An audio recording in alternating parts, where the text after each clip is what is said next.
For what purpose does the gentlewoman from Michigan seek recognition? As a member designated by Ms. Joyce Beatty pursuant to H-Res 8, I inform the House that Ms.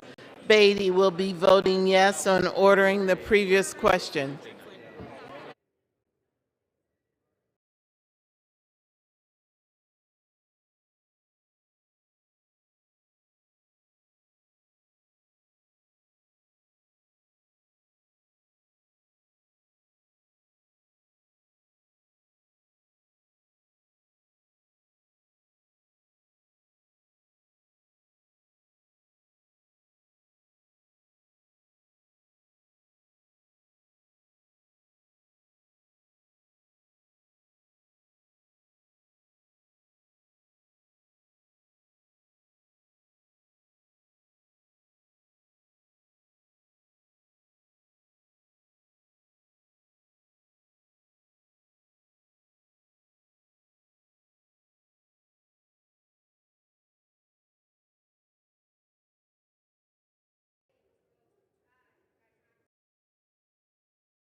Huh?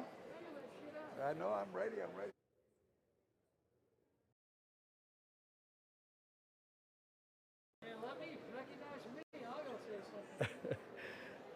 Indiana. For what purpose does the gentleman from Indiana seek recognition? Mr. Speaker, as a member designated by Mr. McHenry of North Carolina pursuant to H-Res 8, I inform the House that Mr. McHenry will vote no on the previous question.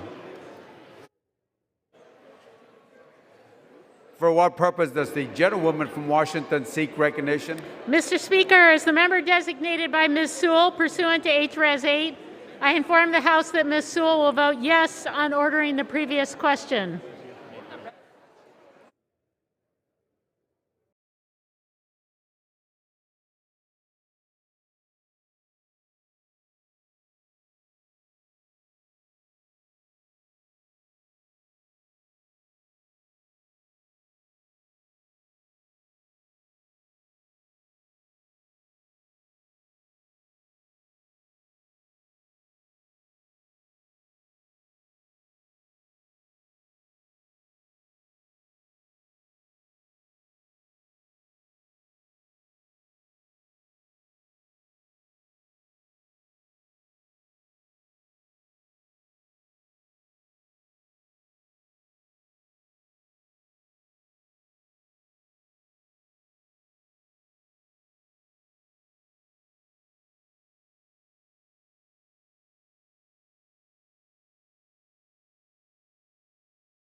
For what purpose does the gentleman from Oklahoma seek recognition?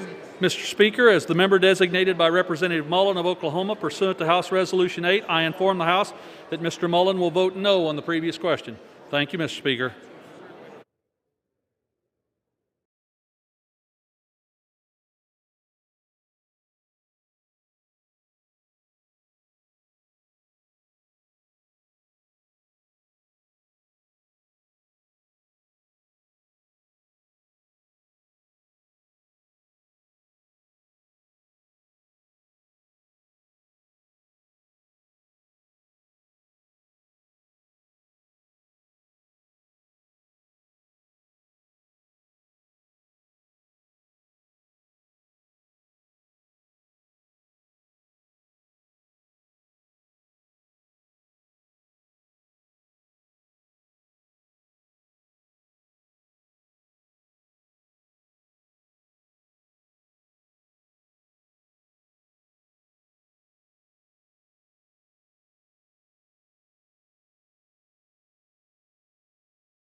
For what purpose does the gentleman from South Carolina seek recognition? Mr. Speaker, as a member designated by Mr. Wilson of South Carolina pursuant to H.Res. 8, I inform the House that Mr. Wilson will vote nay on the previous question.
For what purpose does the gentleman from Virginia seek recognition?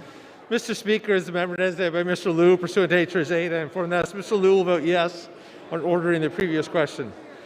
As the member designated by Mr. Lowenthal pursuant to H.Res. 8, I inform the House that Mr. Lowenthal will vote yes on ordering the previous question.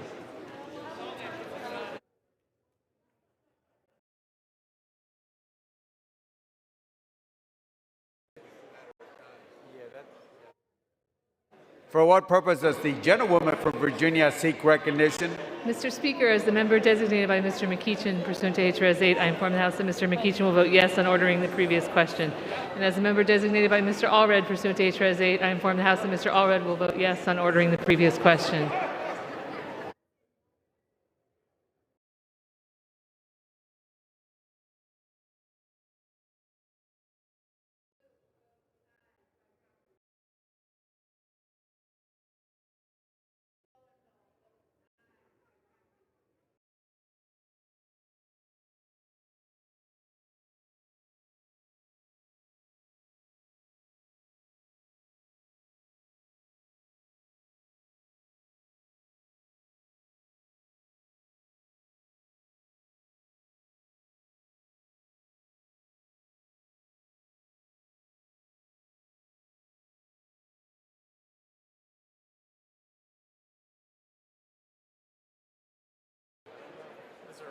For what purpose does the gentlewoman from Missouri seek recognition?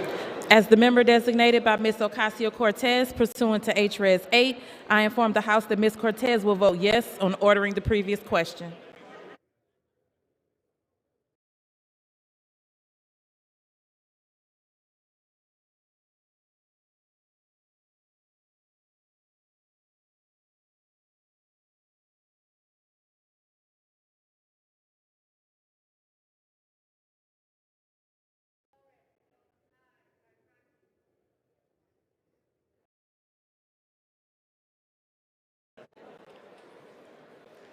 For what purpose does the gentlewoman from California seek recognition? As the member designated by Ms. Maxine Waters pursuant to House Rules Resolution 8, I inform the House that Ms. Maxine Waters will vote yes on ordering the previous question.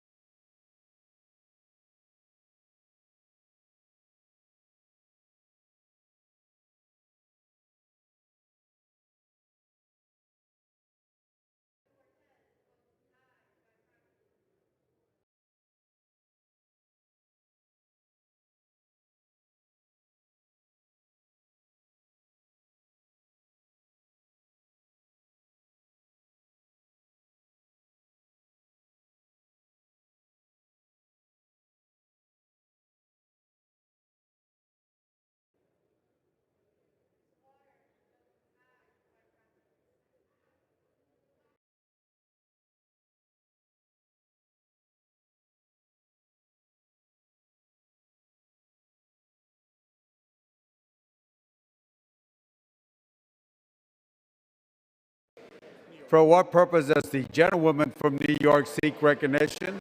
Mr. Speaker, as the member designated by Mr. Deutsch of Florida pursuant to H-Res 8, I inform the House that Mr. Deutsch will vote yes on ordering the previous question.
On this vote, the yeas are 216, the nays are 204. The previous question.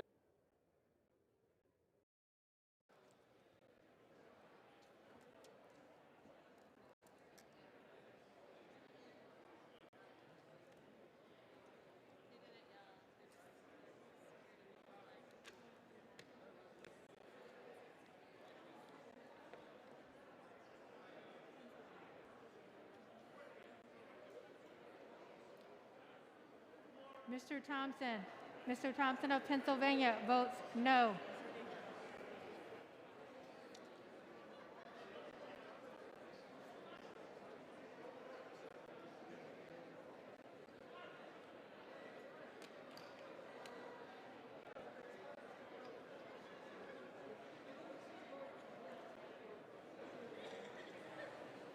Mr. Desjardins votes no.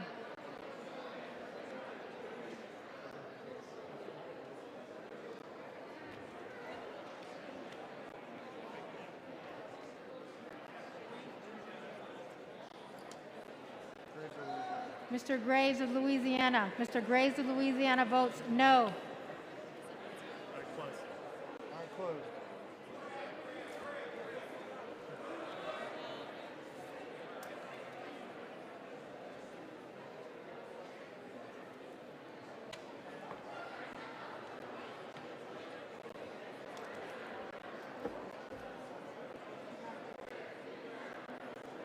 Mr. Yarmouth. Mr. Yarmouth votes aye.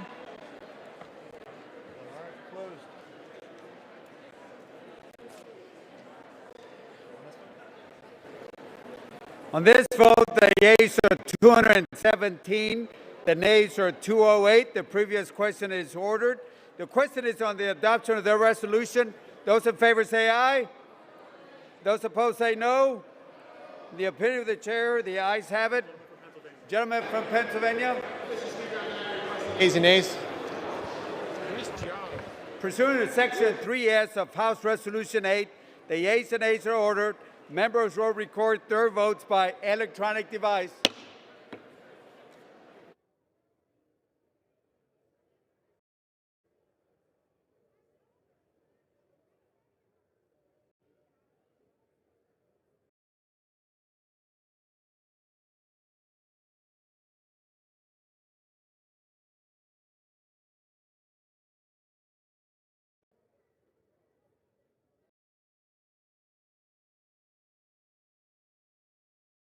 For what purpose does the gentleman from Virginia seek recognition?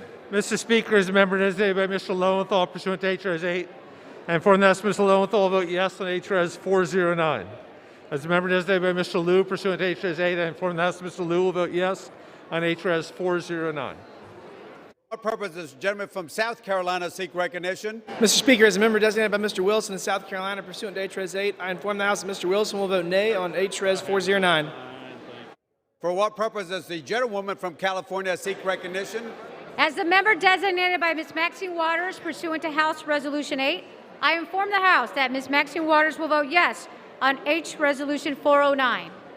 For what purpose does the gentleman from Oklahoma seek recognition? Mr. Speaker, as the member designated by Representative Mullen of Oklahoma pursuant to House Resolution 8, I inform the House that Mr. Mullen will vote nay on H.R. 409. Thank you, Mr. Speaker. For what purpose does the gentlewoman from Washington seek recognition? Mr. Speaker, as the member designated by Ms. Sewell pursuant to H.Res. 8, Designated by Ms. Wilson pursuant to H.Res. 8, I inform the House that Ms. Wilson will vote yes on H.Res. 409. And as the member designated by Mr. Courtney pursuant to H.Res. 8, I inform the House that Mr. Courtney will vote yes on H.Res. 409. For what purpose does the gentleman from Ohio seek recognition? Mr. Speaker, as the member designated by Mr. Young of the great state of Alaska pursuant to H.Res. 8, I inform the House that Mr. Young will vote nay on H.Res. 409.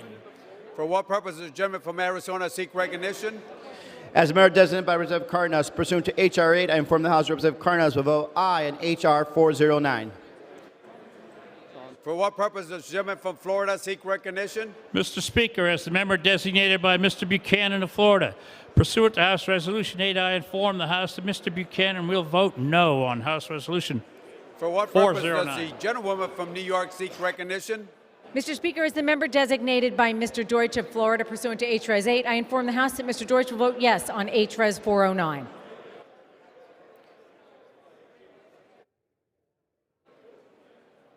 For what purpose does the gentlewoman from Michigan seek recognition?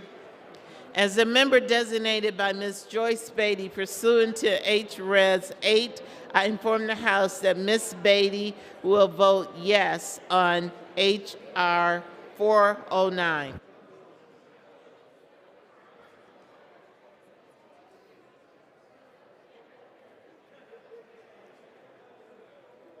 For what purpose does the gentlewoman from Virginia seek recognition? Thank you, Mr. Speaker. As the member designated by Mr. McEachin pursuant to H.Res. 8, I inform the House that Mr. McEachin will vote yes on H.Res. 409. And as the member designated by Mr. Allred pursuant to H.Res. 8, I inform the House that Mr. Allred will vote yes on H.Res. 409. For what purpose does the gentlewoman from Iowa seek recognition? As the member designated by Ms. Slotkin pursuant to HRes 8, I inform the House that Ms. Slotkin will vote yes on HRes 409.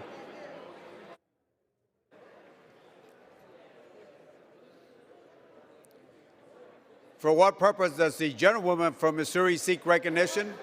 As the member designated by Ms. Ocasio-Cortez pursuant to HRes 8, I inform the House that Ms. Cortez will vote yes on HRes 409.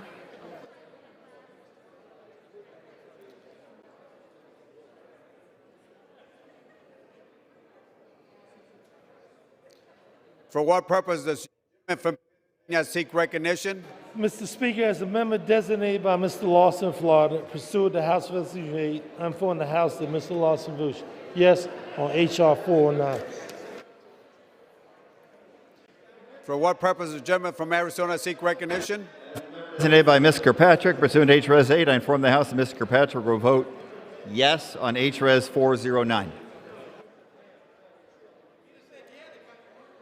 For what purpose does the gentleman from New Jersey seek recognition?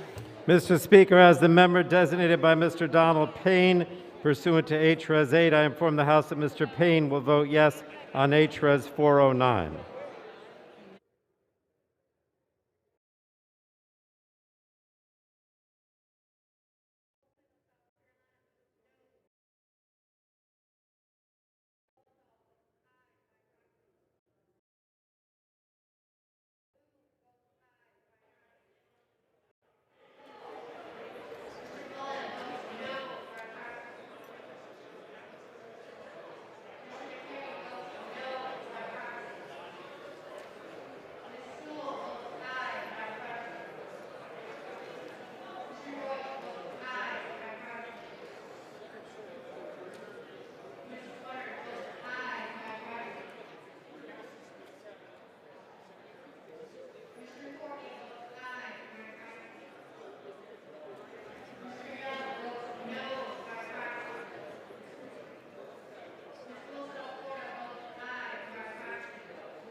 So after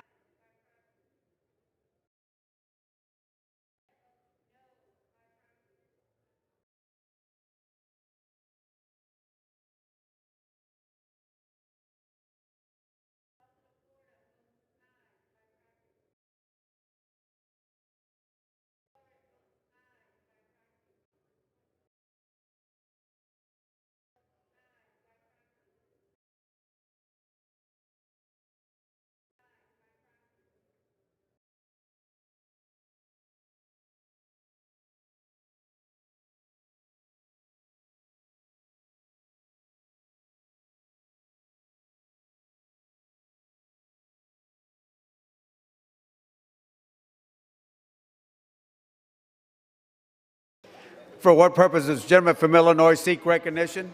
Mr. Speaker, as a member designated by Mr. Grijalva of Arizona pursuant to HRes 8, I hereby inform the House that Mr. Grijalva will vote yes on HRes 409.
For what purpose does the gentleman from California seek recognition? As a member designated by Mr. Carter of Texas, pursuant to House Resolution 8, I inform the House that Mr. Carter will vote no on HRES 409.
I want to apologize.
For what purpose does the gentleman from Maryland seek recognition? As the member designated by Mr. Rupersberger of Maryland pursuant to House Resolution 8, I rise to inform the House that Mr. Rupersberger will vote aye on HRES 409.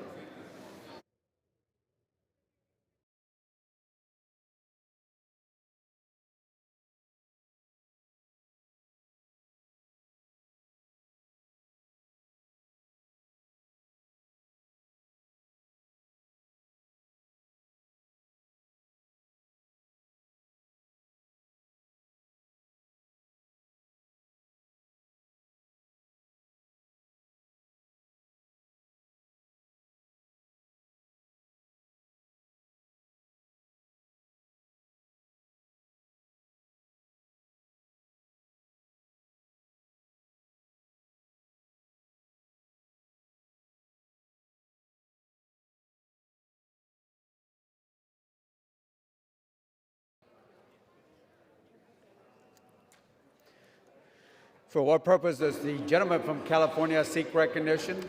Mr. Speaker, as member designated by Congressmember Napolitano, pursuant to House Resolution 8, I inform the House that Congressmember Napolitano will vote yes on HRS 409.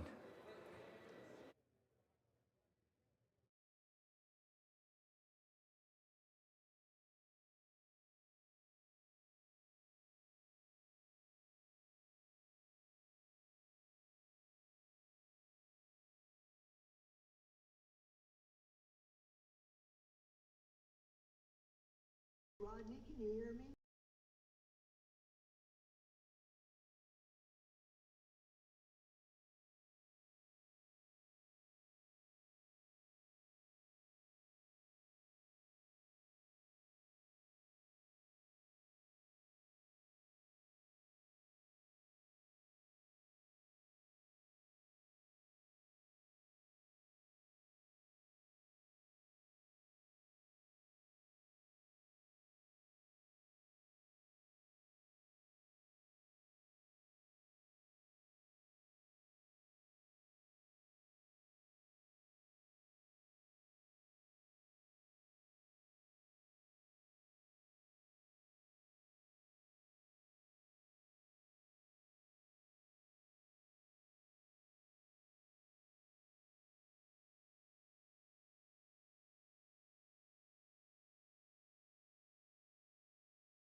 Live.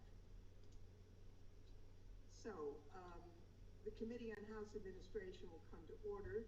Good afternoon, everyone. I'd like to thank the members of the committee and our witnesses for joining us today, and apologies for the 50-minute delay in the beginning of this hearing. We were voting on the floor of the House. We tried to give notice, but at least this is a virtual hearing, so we're not stuck in a little committee room in the Longwood building.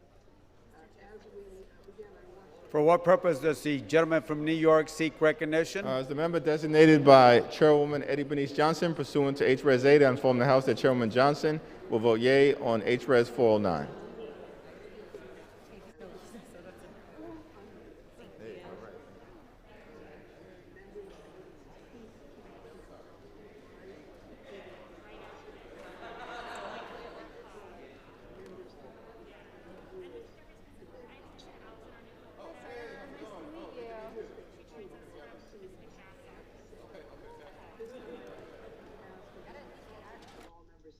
Legislative days in which to revise and extend their remarks and have any written statements be made part of the record without objection. For what purpose does the gentlewoman from Illinois seek recognition? As the member designated by Mr. Rush pursuant to HRS 8, I inform the House that Mr. Rush will vote yes on HRS 409. 2021 insurrectionist attack on the Capitol. Specifically, we'll hear from our distinguished witnesses about measures to reform and update the U.S. Capitol Police Board and to improve accountability for the Capitol Police Board. As I've observed in our prior hearings, I continue to believe that Congress must establish a commission focused specifically on the January 6th insurrection. Today, the House is voting to do just that. Unfortunately, just since our hearing last week, we've seen additional reminders about why that's important. Last week, Minority Leader Kevin McCarthy said, "I don't think anybody is questioning the legitimacy of the presidential election." 3 days later, former President Trump said, and I quote, "The presidential election of 2020 will go down as the crime of the century," all caps, and that it was, quote, "by far the greatest election fraud in the history of our country," unquote. That type of rhetoric is similar to the comments the former president made after the election, inflammatory and misrepresentations about the election, which historic and bipartisan majorities of the House and Senate concluded incited the violent insurrection of January 6th, and that compelled his impeachment after the event. More than 6 months after the election, others continue to challenge results, including in Arizona, where a so-called audit is underway directed by Arizona Senate, even though Republican state and local election officials have criticized it. For example, the recorder of Maricopa County, a Republican, said this week, and I quote, "We can't indulge these insane lies any longer as a party, as a state, or as a country." Now, even the attack on the Capitol the former president incited is itself subject to bizarre alternate reality versions. At a hearing last week, one member called the attackers, quote, "peaceful patriots," and another said it is, quote, "a bold-faced lie," to describe the attack as an insurrection, and that really was more like, quote, "a normal tourist visit conducted in, quote, an orderly fashion." Anyone who was here, and many of us were on the floor that day, anyone who's seen the horrific video. For what purpose does the gentleman from Texas seek recognition? Mr. Speaker, as a member designated by Mr. Crenshaw of Texas, pursuant to H-Res 8, I inform the House that Mr. Crenshaw will vote no on H-Res 409. Congress who were here that day and whose safety was threatened can say that January 6th was a tourist visit by peaceful patriots shows why it remains critical to have a dedicated review of the January 6th attack conducted by a commission of experts focused solely on that task. In the meantime, this committee will continue its important oversight work. Today, we are again focusing on the U.S. Capitol Police, as well as a three-person Capitol Police Board, which oversees the department. When the Capitol Police Department was formed nearly 2 centuries ago, there were just 4 states. The House had just 213 members. There were no congressional office buildings other than the Capitol itself, and the Supreme Court still met in the Capitol. Just 4 watchmen comprised the entirety of the original force. Cattle grazed on the slopes of Capitol Hill. Times were different, to put it mildly. Since then, the Congress and this committee in particular have helped the Capitol Police evolve to adapt to changes in the nature of Congress, to changes in our society, and in several instances in response to violent attacks against the Capitol or members. These changes have consistently been about making the Capitol and those who work in and who visit Congress safer, while also making sure those who protect us are as safe as possible as well.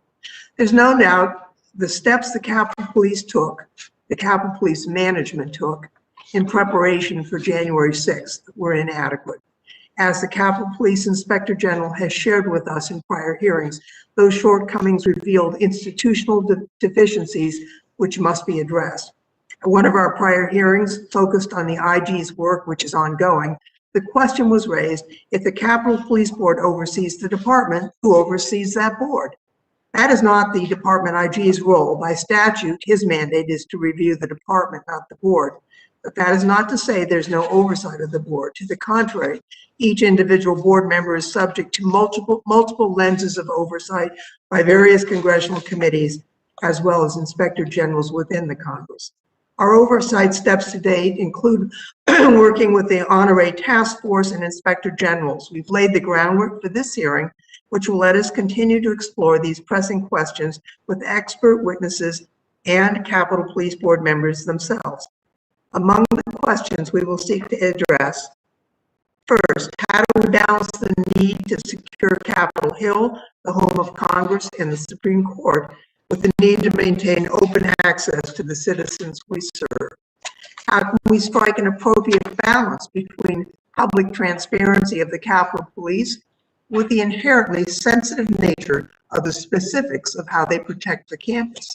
Should the Capitol Police rethink their mission and focus more on their force protection role rather than like a traditional city police department?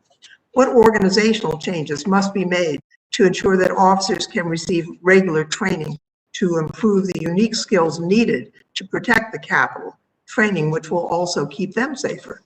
Does the department need more resources, both personnel and funding, for things like equipment, training, and improving its intelligence and counter-surveillance capabilities?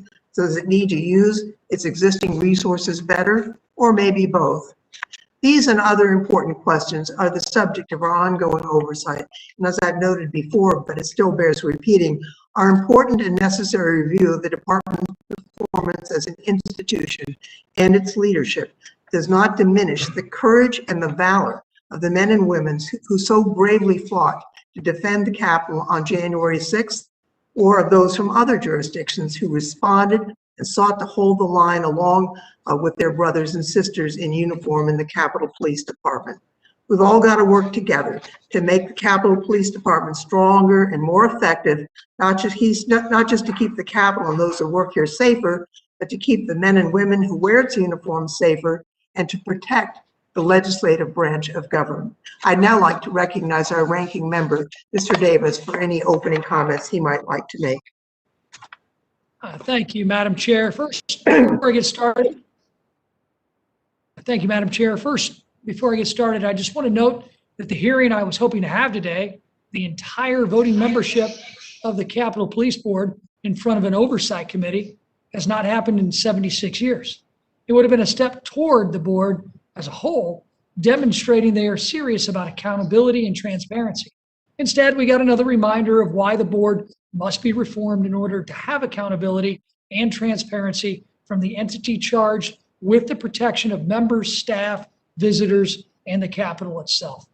I believe the absence of the Senate Sergeant at Arms today demonstrates the underlying issue with the Capitol Police Board, a lack of oversight.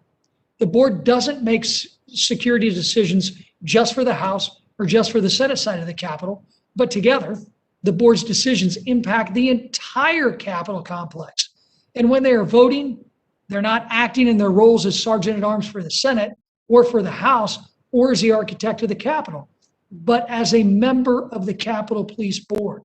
It's incredibly disappointing that Senate Sergeant at Arms, who is appointed and controlled by Leader Chuck Schumer, has refused to appear before this committee when former members of the board all testified before the Senate just a few months ago. This only further highlights the need for change. During our hearings with the United States Capitol Police Inspector General, there was a reoccurring question about who oversees the board. I firmly believe that question was answered.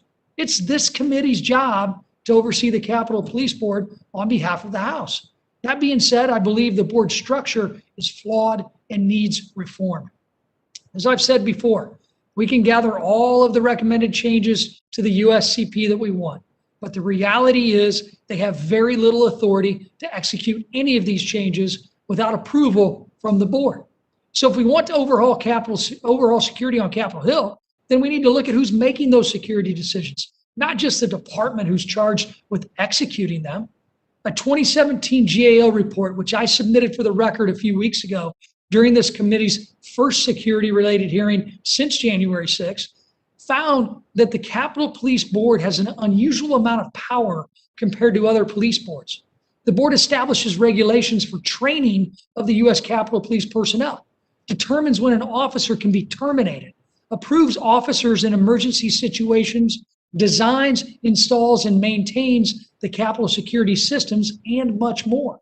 That same GAO report published 4 years ago recommended a number of significant reforms to the Capitol Police Board to improve the functionality of the board and to increase transparency and accountability. Unfortunately, most, if not all, of the GAO's recommendations have been ignored up until this point. Over the course of 2 hearings, we heard the Inspector General of the United States Capitol Police, Michael Bolton, make recommendation after recommendation for how the department could improve after January 6th, which I appreciated, but because of how the law is written, many of those recommendations would require approval from the Capitol Police Board. So at the same time the IG is making these recommendations, he's also testifying that he does not have the purview over the Capitol Police Board and he does not know who does. After further research, Mr. Bolton testified that he does not believe there is any oversight of the Capitol Police Board, which, as I said, is responsible for nearly every security decision being made on the Hill prior to January 6th and still today. I agree with many of Mr. Bolton's recommendations, but I want to see them actually implemented, which is why today's hearing is so important. Following that hearing, which revealed there is essentially no oversight of the board, the Inspector General for the Architect of the Capitol testified before our committee that one of the voting members of the Capitol Police Board, the architect in charge of the Capitol grounds, wasn't even consulted about the security planning leading up to January 6th. In fact, He testified the architect's concerns are frequently ignored. Sorry about that, Brett. Let's change that. So we have a board with incredible power over security decisions with no oversight, who is largely ignoring one of its 3 voting members. And we have a GAO report from 4 years ago noting significant issues with the board's decision-making process and recommending significant changes, but it's been ignored. This seems like a recipe for disaster, and in fact, it was on January 6th. The board structure does not allow for quick emergency decisions. It does not allow for any accountability. While I'm disappointed to not be hearing from the full board today, I am looking forward to hearing from the House Sergeant at Arms, newly installed House Sergeant at Arms, and my friend General Walker, and my friend the architect of the Capitol, Brett Blanton, as well as our other expert witnesses about ways we can work to improve the functionality, accountability, and transparency of the board and the United States Capitol Police Department. Thank you, Chair Lofgren. I yield back. The ranking member yields back. Other members may put their opening statements into the record. And I'd now like to introduce our first panel. Our first panel this afternoon includes the Honorable William J. Walker, the 38th Sergeant at Arms for the House of Representatives. He was sworn in as the Sergeant of Arms on April 26, 2021. Previously, he was the 23rd Commanding General of the District of Columbia Army and Air Force National Guard. Also, we have J. Brett Blanton, who was sworn in as the 12th Architect of the Capitol on January 16, 2020. Mr. Blanton served as a U.S. naval officer for more than 20 years. He was awarded a Bronze Star with Combat V for heroism in Iraq. Prior to being named Architect of the Capitol, he served as Deputy Vice President of the Metropolitan Washington Airport Authority. Karen Gibson, the Senate Sergeant at Arms, declined our invitation to appear, but has submitted a statement for the record, which by unanimous consent will be made part of the record.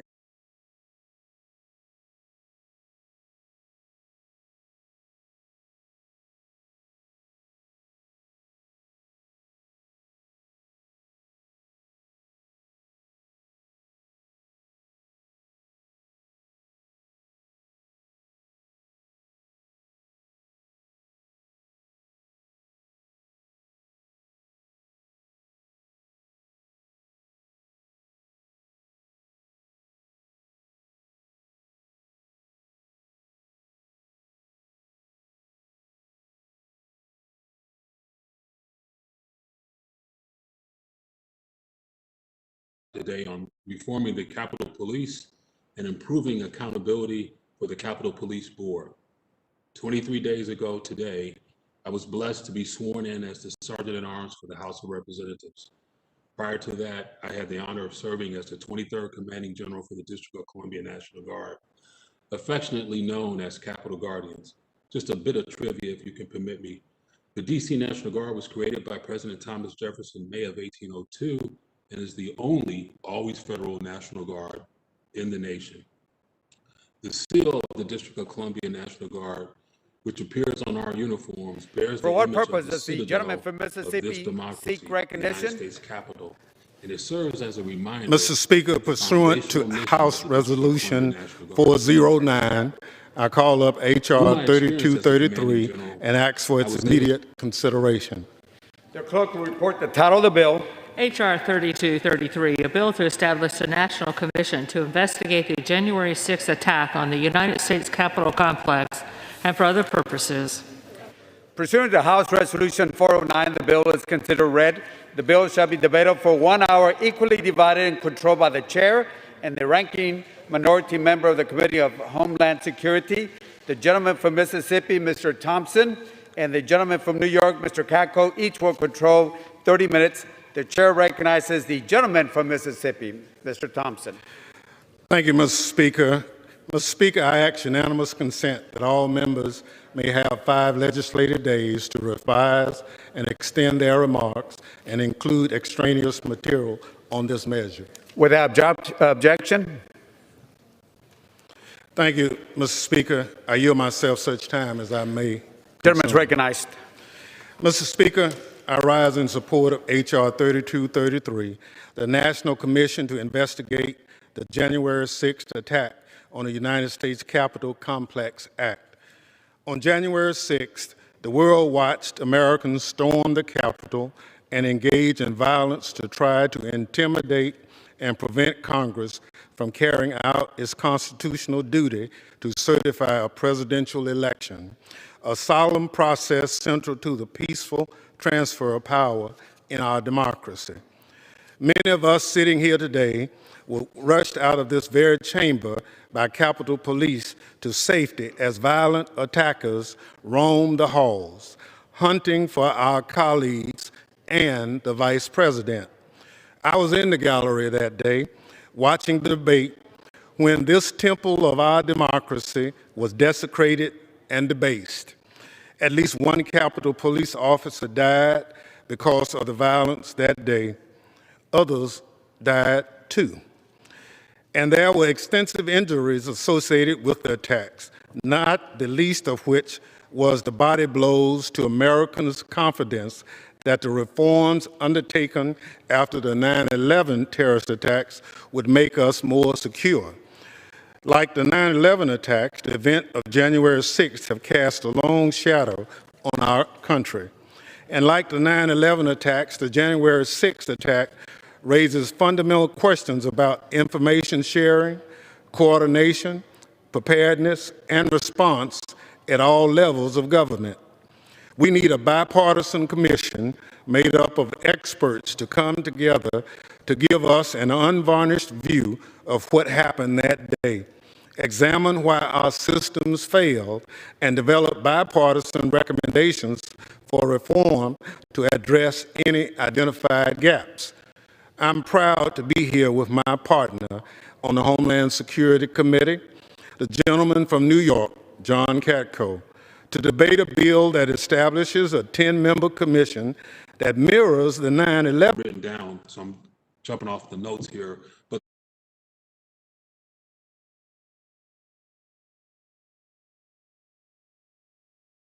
facts and causes of the attack, including relevant contributing factors. A commission of this nature in some form has been talked about by members of Congress, national experts, and others for some time now. Over the past 4 months, discussion drafts have been circulated, pros and cons have been weighed, and obstacles have been overcome to get us to this day. Given how politically charged the events of January 6th have become, we need to come together in a patriotic, bipartisan way and approve this independent body, just as we created the 9/11 Commission. The 9/11 Commission acted not out of partisanship, but out of patriotism. We need that same sense of duty today. With that, Mr. Speaker, I reserve the balance of my time. Gentleman from Mississippi reserves. The gentleman from New York, Mr. Katko, is recognized. Mr. Speaker, I yield such time as I may consume. Gentleman's recognized. Mr. Speaker, this year we'll observe the 20th anniversary of the terrorist attacks on September 11, 2001. It will serve as a somber reminder of the fragility of our security, the bravery of our law enforcement, first responders, and the resilience of our democracy. After the attacks on 9/11, Congress recognized the importance of establishing a bipartisan commission to investigate these brazen acts of terrorism. This body recognized the need to find the truth and help all of us understand how these heinous acts that not only forever changed our country, but also the entire world, could have been carried out. The highly respected 9/11 Commission identified numerous challenges that needed to be addressed, which ultimately led to many concrete recommendations that were later enacted into law.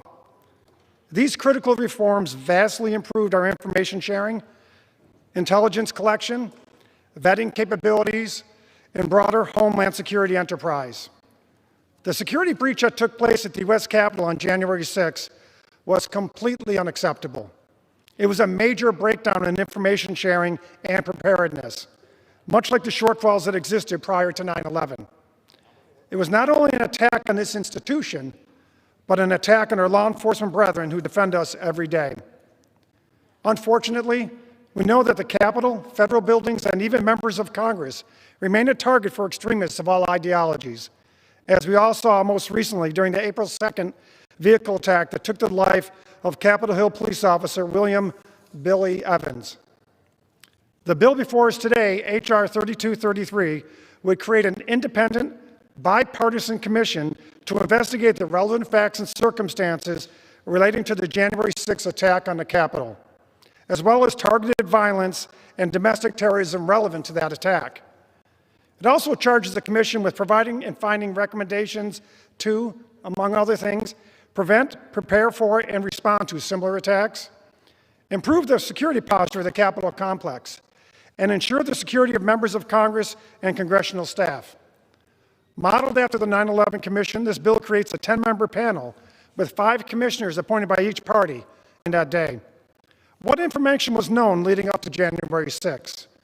Why was that information not shared with the proper entities? Why were Capitol police officers left so unprepared? Who failed to provide them with support? Why did it take so long for reinforcements to come to their aid? How can we improve the decision-making and bureaucracy that is clearly hampering the Capitol Police and security of the Capitol complex? How can we ensure that the Capitol, members of Congress, and our staffs are secure from attacks? And how do we ensure that this is a safer place for members of the Capitol Police Force who risk their lives every day to protect us? These are only a few of the many questions that need to be answered. The American people and the Capitol Police deserve those answers.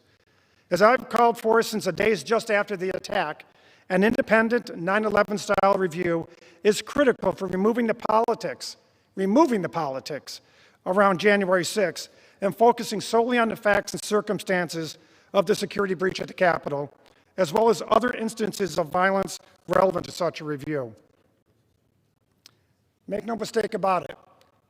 Mr. Thompson and I know this is about facts. It's not partisan politics. We would have never got to this point if it was about partisan politics. And thanks to the strong partnership with Mr. Thompson, the Homeland Security Committee remains a bipartisan committee focused on securing the nation while leaving partisanship at the door, which is exactly what the American people expect of us. Chairman Thompson and I were able to work together to block out all the political noise surrounding the January 6th attack and turn the Speaker's partisan proposal into a reasonable, nonpartisan bill. Now, H.R. 3233 is nearly identical to the original Commission bill, H.R. 275, that I, along with 30 other Republican co-sponsors, introduced on January 13, 6 days after the attack. I sincerely appreciate Chairman Thompson's robust collaboration and strong commitment, as well as his friendship, by working together on this effort. The American people expect Congress to put partisanship aside for the sake of our homeland security. I fully recognize that in a diverse body like this, members come down on different sides of different issues. I welcome that. We all should. That's America. Because after all, none of this is personal. It's about our mutual desire to keep America safe and secure. To my friends on both sides of the aisle, I welcome honest, vigorous, and civil debate. At the end of the day, I strongly believe this is a fair and necessary legislation. I encourage all members, Republicans and Democrats alike, to put down their swords for once, just for once, and support this bill. Thank you, and I'll reserve the balance of my time. Gentleman from New York reserves. The gentleman from Mississippi, Mr. Thompson, is recognized. Thank you very much, Mr. Speaker. And let me just say to the ranking member, this won't be the last time that we put together legislation for the good of this country. I assure you that. Mr. Speaker, I yield 2 minutes to the Vice Chair of the Homeland Security Committee, the gentleman from New York, Mr. Torres. As for 2 minutes, Mr. Torres. Thank you, Mr. Speaker. When I was sworn in the week of January 6th, I never imagined living through an insurrection against the U.S. Capitol during the Electoral College vote count. On January 6th, I felt the same sense of shock and trauma that I had felt on 9/11.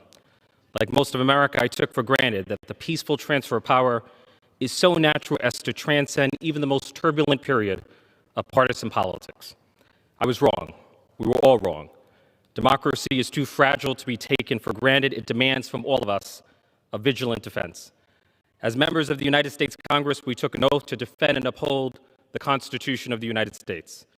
The insurrection against the U.S. Capitol was a literal and metaphorical assault on the very Constitution we have been charged with defending. The January 6th Commission is therefore not a choice, but an obligation. We have a duty to investigate what happened and why it happened and who is responsible. As a Congress, if we are not able or willing to ascertain the full truth surrounding an invasion of our very home, of our nation's capital, then why are we here? The 11th hour attempt to sabotage a bipartisan bicameral commission is not a difference of opinion, nor is it politics as usual. It is an abdication of the oath that we took to uphold the Constitution. The United States of America is not a cult of personality, it is a nation of laws. And our loyalty should not be to one political figure or one political party. Our highest loyalty should be to our country and the Constitution that governs it. We must never forget that the truth trumps politics, and if the truth is what we seek, then we have nothing to fear from bringing the clarity that only truth can bring to the chaos and confusion of January 6th. I yield back. Gentleman from New York yields back. Gentleman from Mississippi reserves. Gentleman from New York is recognized. Mr. Speaker, I yield 2 minutes to the gentleman from Michigan, Mr. Meyer. Gentleman from Michigan is recognized for 2 minutes. Thank you, Mr. Speaker. I rise today to express my strongest support for H.R. 3233, a bill to establish a bipartisan commission to investigate the disgraceful January 6th attack on this institution. Let us be clear. The imperative to have a public, objective, fact-based investigation of the Capitol attack is not a partisan issue, and it should never be treated as such. A violent mob breached this building to disrupt the lawful presidential transition and threaten the lives of Vice President Pence and members of Congress. That this mob attacked the Capitol with the encouragement of prominent elected officials is a chilling reminder of President Reagan's warning that freedom is never more than one generation away from extinction. Unfortunately, many who rightly criticized and condemned the attack that day have walked back their words or softened their speech. But even more troubling, there has been an active effort to whitewash and rewrite the shameful events of that day to avoid accountability and turn away from difficult truths. If we avoid confronting what happened here just a few short months ago, we can be sure that intimidation, coercion, and violence will become a defining feature of our politics.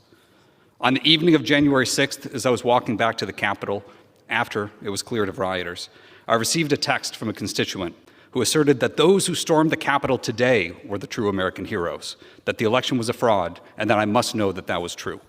He then warned, "You can bet that there will be more blood on Congress's hands if you let that stand." I refuse to accept that possibility, this abrogation of a sacred obligation to the Republic. There is no replacement for an independent, bipartisan commission with a mandate to produce a definitive report to the public to clear away myths and fictions and get right on the facts. This is not picking at a scab. In order to scab over, a cut has to first heal. Rather than start to mend, the wound from January 6th was hastily bandaged and continues to fester. Only by airing it out and addressing what occurred can we hope to move past and heal. I applaud my friend Congressman John Katko for his good faith, bipartisan leadership to put this commission in place. I supported this effort in January, I support it today, and I urge my colleagues to do so as well. Thank you. I yield back. Gentleman from Michigan yields back. Gentleman from New York reserves. The gentleman from Mississippi is recognized. Thank you, Mr. Speaker. Mr. Speaker, I yield 2 minutes to the gentleman from New Jersey, Mr. Gottheimer. Gentleman from New Jersey is recognized for 2 minutes. Mr. Speaker, I rise today as a member of the Homeland Security Committee in strong support of H.R. 3233, Chairman Thompson and Ranking Member Katko's bill to form a bipartisan independent commission to investigate the January 6th domestic terrorism attack on the United States Capitol. On January 6th, the world witnessed an attempted insurrection against our government to overturn the will of the American people. I know that because I was right here in this House chamber that day as doors were barricaded and members and staff were forced to evacuate. The mob that stormed our Capitol, resulting in the death of a Capitol police officer, tore down the American flag and desecrated the seat of our democracy. These lawless thugs, led by members of extremist groups like the Oath Keepers and Proud Boys, Stop the Steal, attempted an insurrection. In the end, they failed. We gathered back together here, uncowed, and the Electoral College was certified. But true healing cannot come without a serious investigation and real accountability. I'm very proud that last night the Bipartisan Problem Solvers Caucus, 29 Democrats and 29 Republicans, came together to endorse this legislation, putting aside politics to get to the bottom of what happened that day. This bipartisan commission, modeled the 9/11 Commission, will undertake an investigation into the facts and what caused the attack. Mr. Speaker, this legislation will help us deter further would-be extremists and provide the law enforcement and Homeland Security community with the tools needed to protect the Capitol and our country from future attacks. I want to thank Chairman Thompson and Ranking Member Katko for their extraordinary leadership and months of hard work together on the bill, the way governing should occur.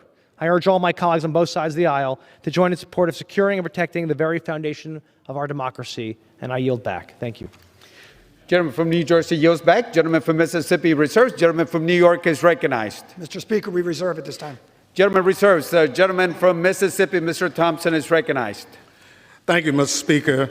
Mr. Speaker, I yield to the gentleman from New York, Chair of the Democratic Caucus, Mr. Jeffries. Gentleman from New York is recognized. I thank the distinguished chair for his tremendous leadership. The January 6th Bipartisan Commission will explore what happened on that fateful day, why it happened, and how do we prevent another violent insurrection and attack on the Capitol from ever happening again. In the aftermath of the attack on Pearl Harbor, America had a bipartisan commission. In the aftermath of the September 11th attack, America had a bipartisan commission. In the aftermath of the attack on this Capitol on January 6th, America should have a bipartisan commission. The violent insurrection was an attack on the Congress, the Constitution, and the Capitol. Lives were lost. More than 140 officers were seriously injured. A violent mob stormed this building to assassinate the Speaker, hang Mike Pence, and hunt down members of Congress. They urinated, defecated, and desecrated the citadel of our democracy. It was a violent attack designed to bring about one objective: halt Congress from undertaking our constitutional responsibilities, and yet a few of my colleagues seem to want to convince America that it was all puppies and rainbows. We will not be hoodwinked. We will not be bamboozled. We will not be led astray. The January 6th Bipartisan Commission will find the truth, the whole truth, and nothing but the truth, and that's the American way. I yield back.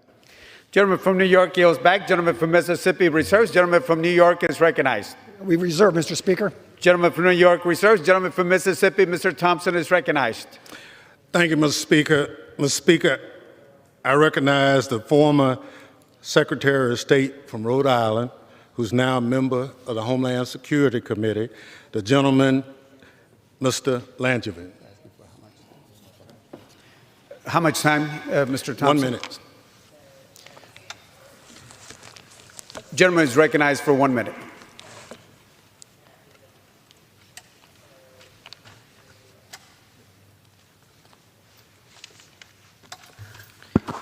Mr. Speaker, I rise in strong support of H.R. 3233.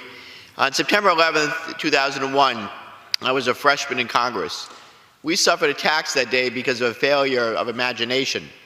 Since then, I've dedicated myself to getting ahead of the curve, to seeing over the horizon, to preventing another such devastating surprise. Yet on January 6th, I, along with so many others, were caught by surprise. In the past 5 months, I've reflected. What signs did we miss?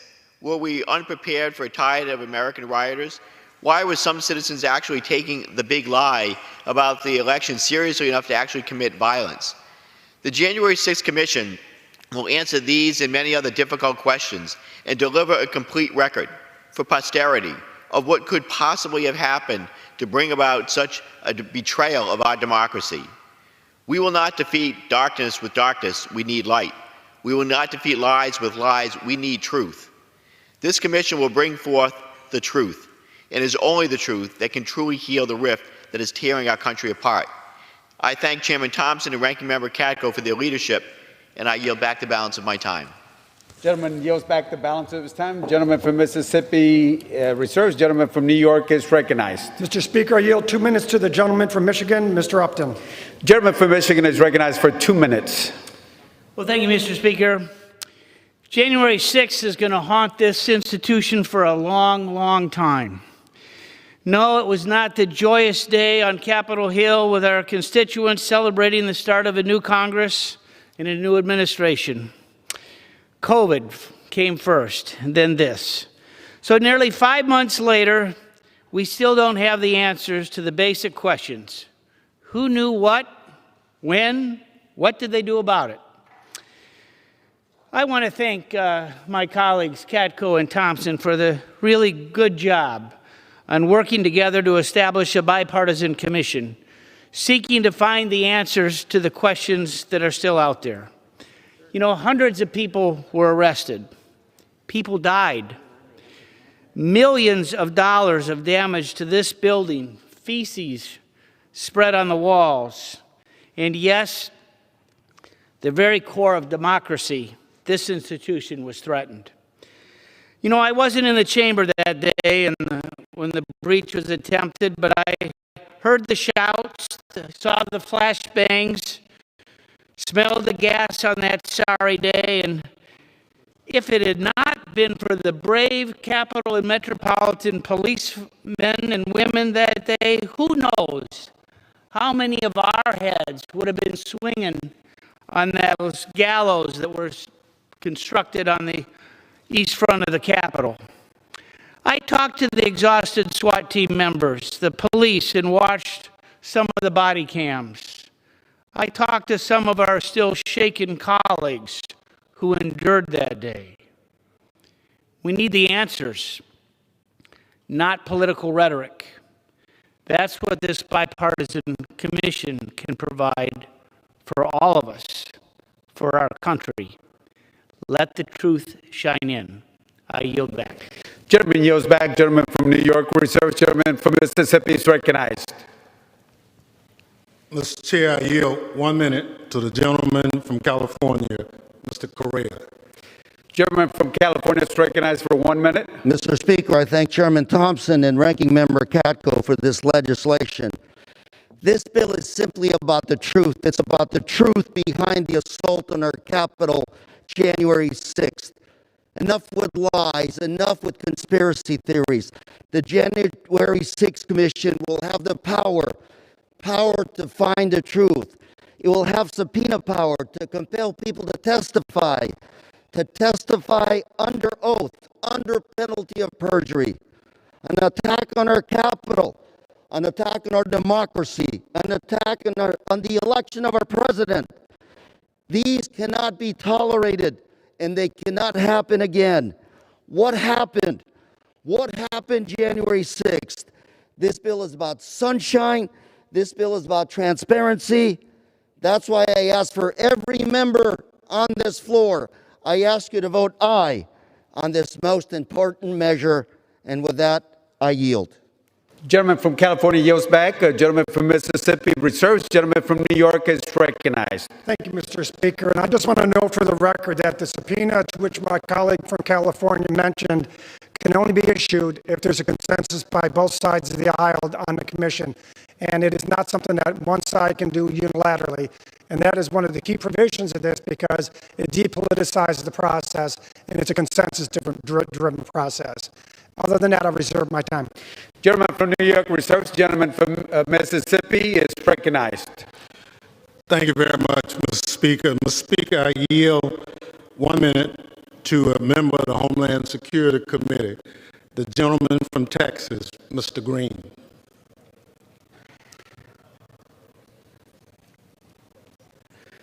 Gentleman from Texas, Mr. Green is recognized for 1 minute. Thank you, Mr. Speaker. Mr. Speaker, and still I rise. And I rise today understanding that William Cullen Bryant was right. Truth crushed to earth shall rise again. Whether you believe that it was just a group of tourists walking through the Capitol or not, you should want this commission. If you believe that it was an insurrection, you should want this commission. You should want this commission because you cannot bury the truth in an earthly grave of lies and not realize the words of William Cullen Bryant. Truth crushed to earth shall rise again. I want to thank Chairman Thompson and the ranking member for standing together to make this moment possible. Bipartisanship is achieved when you have good, decent people who can stand together for the good of all. God bless you, dear brothers. I yield back the balance of my time. Gentleman yields back the balance of his time. Gentleman from Mississippi reserves. Gentleman from New York is recognized. Mr. Speaker, we reserve. Gentleman reserves. Gentleman from Mississippi is recognized. Thank you, Mr. Speaker. Mr. Speaker, I yield 1 minute to the gentlelady from Texas, Ms. Jackson Lee. The gentlewoman from Texas, Ms. Jackson Lee, is recognized for 1 minute. I thank the chairman and thank the ranking member for showing no matter how much confusion and upside-down interpretation that leadership may give in changing their mind, truth will prevail. Let us show what America is today. Let us show what unity is today. Let me take a few moments to explain why the intended purpose of the January 6th insurrection to disrupt the joint member of Congress to tally the votes of presidential electors and announce the results to the nation and world was the greatest threat to the American experiment since the Civil War, when the pro-slavery forces would rather make war than let the nation survive, and pro-freedom forces would accept war rather than let the nation perish. I was here on 9/11. I understand what we did not get accomplished, but yet, when we became part of the Homeland Security Committee, we moved the 9/11 Commission that still stands as a standing bearer for finding out what happened. All the American people want, and those officers who are beat and beat and beat, is to find out the truth. This commission will help us find out the truth. It will answer the cry of those law enforcement officers who were called racial names. We'll be able to explain why someone was trying to kill the vice president, kill the speaker, and kill members of Congress. This is a truth time. Can we stand for truth? And might I add, I want to thank all of those officers who put their line in front for us. Let us get them the truth so the nation will know the truth and so we can stand on the truth and be free. I yield back. Gentleman from Mississippi reserves. Gentleman from New York is recognized. Mr. Speaker, we reserve. Gentleman from New York reserves. The gentleman from Mississippi, Mr. Thompson, is recognized.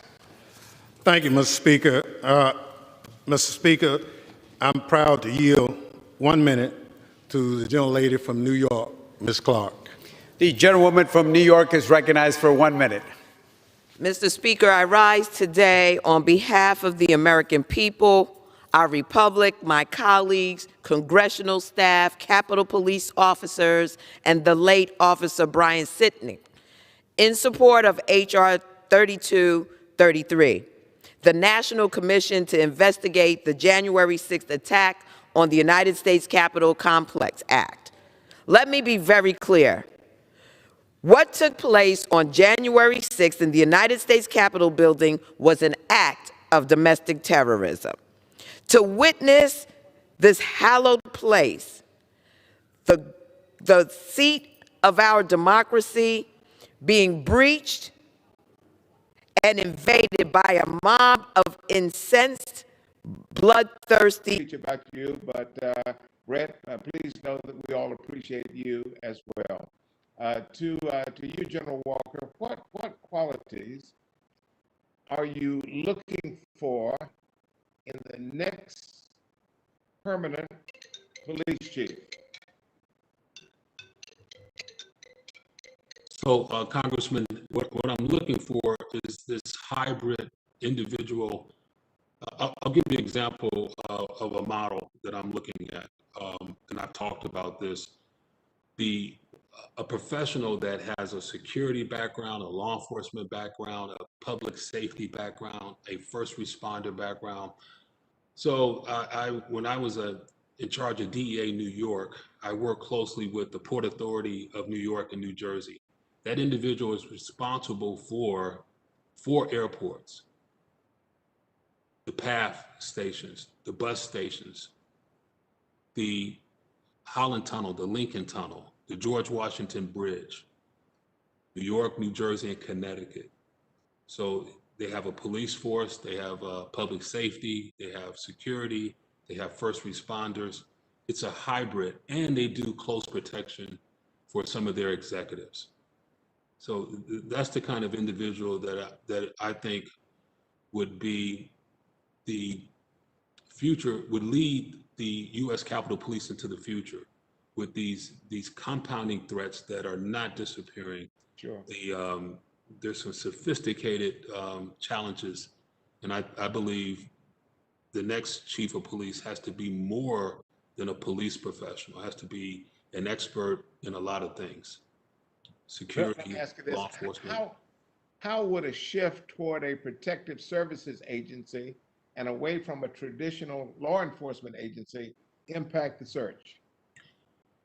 Well, it would broaden the search. So what I'm looking for, you still need the law enforcement. You have to have somebody with a law enforcement background or experience, but we need more than just that. You look at the major airports, Los Angeles Airport, who's in charge of that? They bring the law enforcement aspect. They still have law enforcement authority, but it's safety, it's security, it is force protection, it is physical security. It's not just people, but it's property, it's reputation, it's infrastructure. It's just it's a hybrid, and that's what the search. I believe that's what we need for the Capitol Police. Thank you. Let me jump over to the architect. Brett, thank you so much for your testimony today, and thank you for all that you do for all of us. As you were planning for the January 6th joint session, was your office provided with intelligence, threat briefings from the Capitol Police? No, we were not. We received some intelligence that was raw intelligence that we presented to the Capitol Police, but it was deemed non-credible. Were you provided with a formal briefing from the Capitol Police intelligence director or even the deputy director? No, I was not. Did you request such a briefing? No, my chief security officer, which is a position that I recently established, was receiving some intelligence and was doing hybrid briefings of that so that it go to my staff. Thank you. Madam Chair, since Mr. Loudermilk went over 10 seconds, I'll give you back 10 of my seconds. I yield back. Mr. Stiles is recognized. Thank you very much, Madam Chairwoman. I'd like to start off by asking Architect Blanton, if I can, about the staffing of the Capitol Police Board. You stated in your written testimony that the board needs a dedicated staff to be responsive to members of Congress, U.S. Capitol Police, and other law enforcement entities, and that currently the board is supported by staff who work for the AOC in the House and Senate Sergeant at Arms.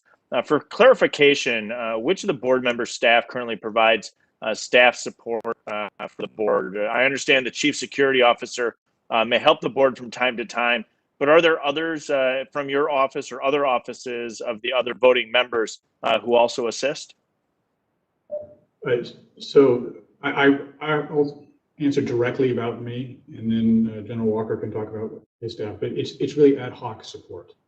There is one executive assistant on the Capitol Police Board, and then when there are issues that are related to the architect of the Capitol, typically within my Chief Security Officer role, she will have some of her staff working the issues. There is a deputies committee where my deputy would go, and sometimes my chief engineer, if it's will have to come in and support for some other construction. So you'd say ad hoc support generally in your office? Yes. Okay. Did the Sergeant at Arms want to comment on his side? So it's about the same. So our head of police services, one of my attorneys, the deputy sergeant at arms, we all come together to support. Okay, thank you. So section 1901 of U.S. Code references an executive assistant for the board who's in charge of assisting with duties for the Capitol Police Board and fulfilling its duties. Does the board have an executive assistant? I'll start with Architect Blanton. Yes, sir. They do. Okay. And is this someone that's assigned from the board member staffs, or is this a separate position? It is a permanent hired position. Okay. If it, and does this individual serve at the pleasure of the board? I'll have to get back about the hiring and firing. Okay. We're going down that road. Understood. I'm going to jump over to Sergeant at Arms Walker, if I can. Now that the Capitol Police Board has many responsibilities over Capitol Police, overseeing, managing, and administrating day-to-day activities right now, does this include the hiring of the police chief, correct? Yes, sir. As simple as choosing the uniform colors, I would think. No, we wouldn't choose the uniform colors. I wouldn't do Okay, that. so there's some level of distinction here as to how detailed you go. In particular, you'd be deciding to declare an emergency on campus, though that would come to you. Yes, sir. Okay, so the board does all of that. I'm going to jump in. Have you reviewed the flash report from the Capitol Police Inspector General? I haven't read it in detail, but I have read a lot of it. Okay, very, very good. In the report, the U.S. Capitol Police Inspector General reported issues with previous recommendations, either reemerging or never implemented at all. Some of these recommendations reemerged as part of the January 6th review. Could you describe your plan as a member of the Capitol Police Board for the board to consider some of these recommendations? Well, so working collaboratively with Mr. Blanton and General Gibson, we will be visiting with the chief, the current chief and the next chief and the deputy chiefs to make sure what is recommended, you're going to have to prove to me why we don't need it. Prove and so understood. So in particular, as it relates to some of the plans of the lapsed recommendations, if you will, those are things you'd consider being looked into in the future? Oh, without question. And training, equipment, rehearsals, we have to implement those recommendations. I look at them as more than recommendations. I appreciate that. In 2017, the GAO published recommendations for the Capitol Police Board to come into compliance with the leading governing best practices for transparency, accountability, and external communication. Can you confirm for the record that each of these are the roles and responsibilities of the Capitol Police Board? I think it's important that we kind of have on the record what those are. So we said designing and installing and maintaining the security systems for the Capitol buildings and grounds. Yes. Issuing regulations governing the use of law enforcement authority by the Capitol Police Board. Yes. And designing emergency situations for the purpose of appointing special officers and accepting support services. Yes. All right. Recognizing that I am out of time, I'm going to hold some of my future questions, but really appreciate both of you being here. Hopefully we'll have the full Capitol Police Board able to attend at our next hearing. And with that, Madam Chairwoman, I yield back. Thank you. The gentleman from California, Mr. Aguilar, is recognized. Thank you, Madam Chair, and thank you both for being here. As my colleague just mentioned, the Capitol Police, the Inspector General published 3 flash reports since January 6th. These highlighted deficiencies in training as well as the police board's lack of planning leading up to the 6th, which eventually left my colleagues and other Capitol workers vulnerable during the attack on the Capitol. So my questions for both of you, did the Capitol Police Board, as you understand it, convene special meetings to hear directly from the Inspector General about his findings? General? So we've got the report, but I have not met with the Inspector General. And I do look forward to sitting down with the IG and going over in detail. I have the report, but I want to go and get his recommendations, which, like I stated earlier, they're more than recommendations. These are things we have to implement. Mr. Blanton? So we as a board have not specifically had a standalone meeting regarding the IG's flash recommendations. In the past, Mr. Blanton, has the board met with the IG to discuss, broader issues or more specific issues? So the IG is invited to each Capitol Police Board meeting. And if there's an issue, the IG has his time to speak there. And quite often he'll be on the agenda with items to bring up. He, at the Capitol Police Board, provided quick overviews of the flash reports. Would you consider that a best practice, that the IG is present at Capitol Board meetings and has an opportunity to be heard and to give feedback? Mr. Yes. Blanton first, and then the general. Yes. Yes, sir. I've only attended one meeting. He was there, and I found it insightful, useful. Wanted to continue. General, should the Capitol Police Board conduct after-action reviews as a board for major events? Should they do it? Yes, sir. Mr. Blanton, is that your feeling as well? Absolutely, yes, sir. Mr. Blanton, I wanted to talk specifically about your role, being the only person who was on the board prior to the 6th.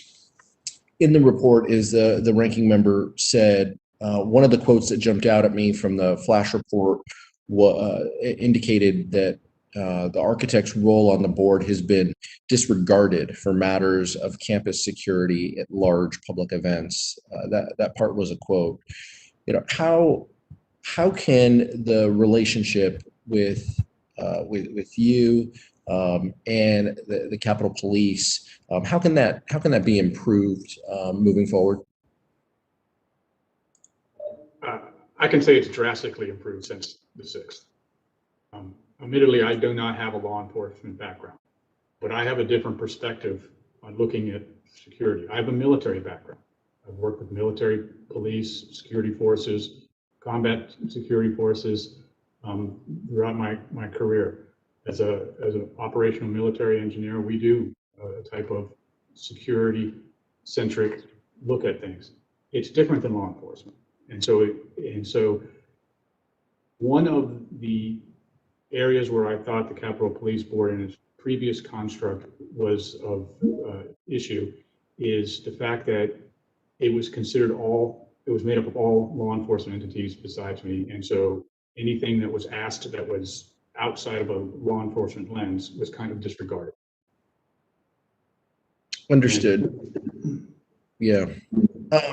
You talked in your testimony, your written testimony and your verbal testimony here about the campus-wide facility assessment that is being undertaken. And in your written testimony, it indicates that findings could be forthcoming in the next couple of weeks or months. Is that fair to say? That is correct. There's going to be several interim reports that they're doing with going to be real quick hitters we can do. I'll say, for example, standard for interior security doors. I don't want to get into really the details about that, but we don't have a standard. There should be a standard. That's something we can do quickly to develop that standard so that we can then fabricate doors that architecturally look like they're the historic doors, but will provide safety to members. How can you take the findings of that report and bring along the Capitol Police and encourage their feedback and perspective, much like the way they should encourage your perspective and feedback moving forward? Thank you. I think that's a great question. One of the things that we're doing is Capitol Police is a major stakeholder in this study. And it really starts with the beginning of the study when we were coming up with a agreed upon threat assessment. We're actually using DoD to help us support with the threat assessment. And then we coming up with a risk matrix, which includes the likelihood and consequence of an action happening so that we can do short-term mitigations. Part of the way I view this is we are going to be doing proposals that would change the physical space so that the operational space of Capitol Police can be modified. And what that would mean is they have to be in lockstep so that when we present the total ownership cost, we know upfront if we do this security modification, it could either reduce two personnel on post or add 2 personnel, so we have complete visibility of what these decisions have and what the effects of them are. Gentleman's time has expired. The gentlelady from Pennsylvania is recognized. Thank you, Madam Chairwoman. And thank you for continuing our investigation into the institutional failures that were exposed by the events of January 6th. As highlighted in our recent hearings, outdated and in some instances non-existent intelligence and security procedures really left our rank and file officers without the training, information, and strategic planning needed to adequately respond to the events of that day. We're also learning about a troubling lack of reporting procedures and accountability measures. As the Capitol Police Board is ultimately responsible for oversight and efficacy of the department, we're trying to gain insight into how this body oversees the department so that we can understand the failings and prevent future Capitol attacks. Sergeant Walker, I'm sorry, Sergeant at Arms, Mr. Walker.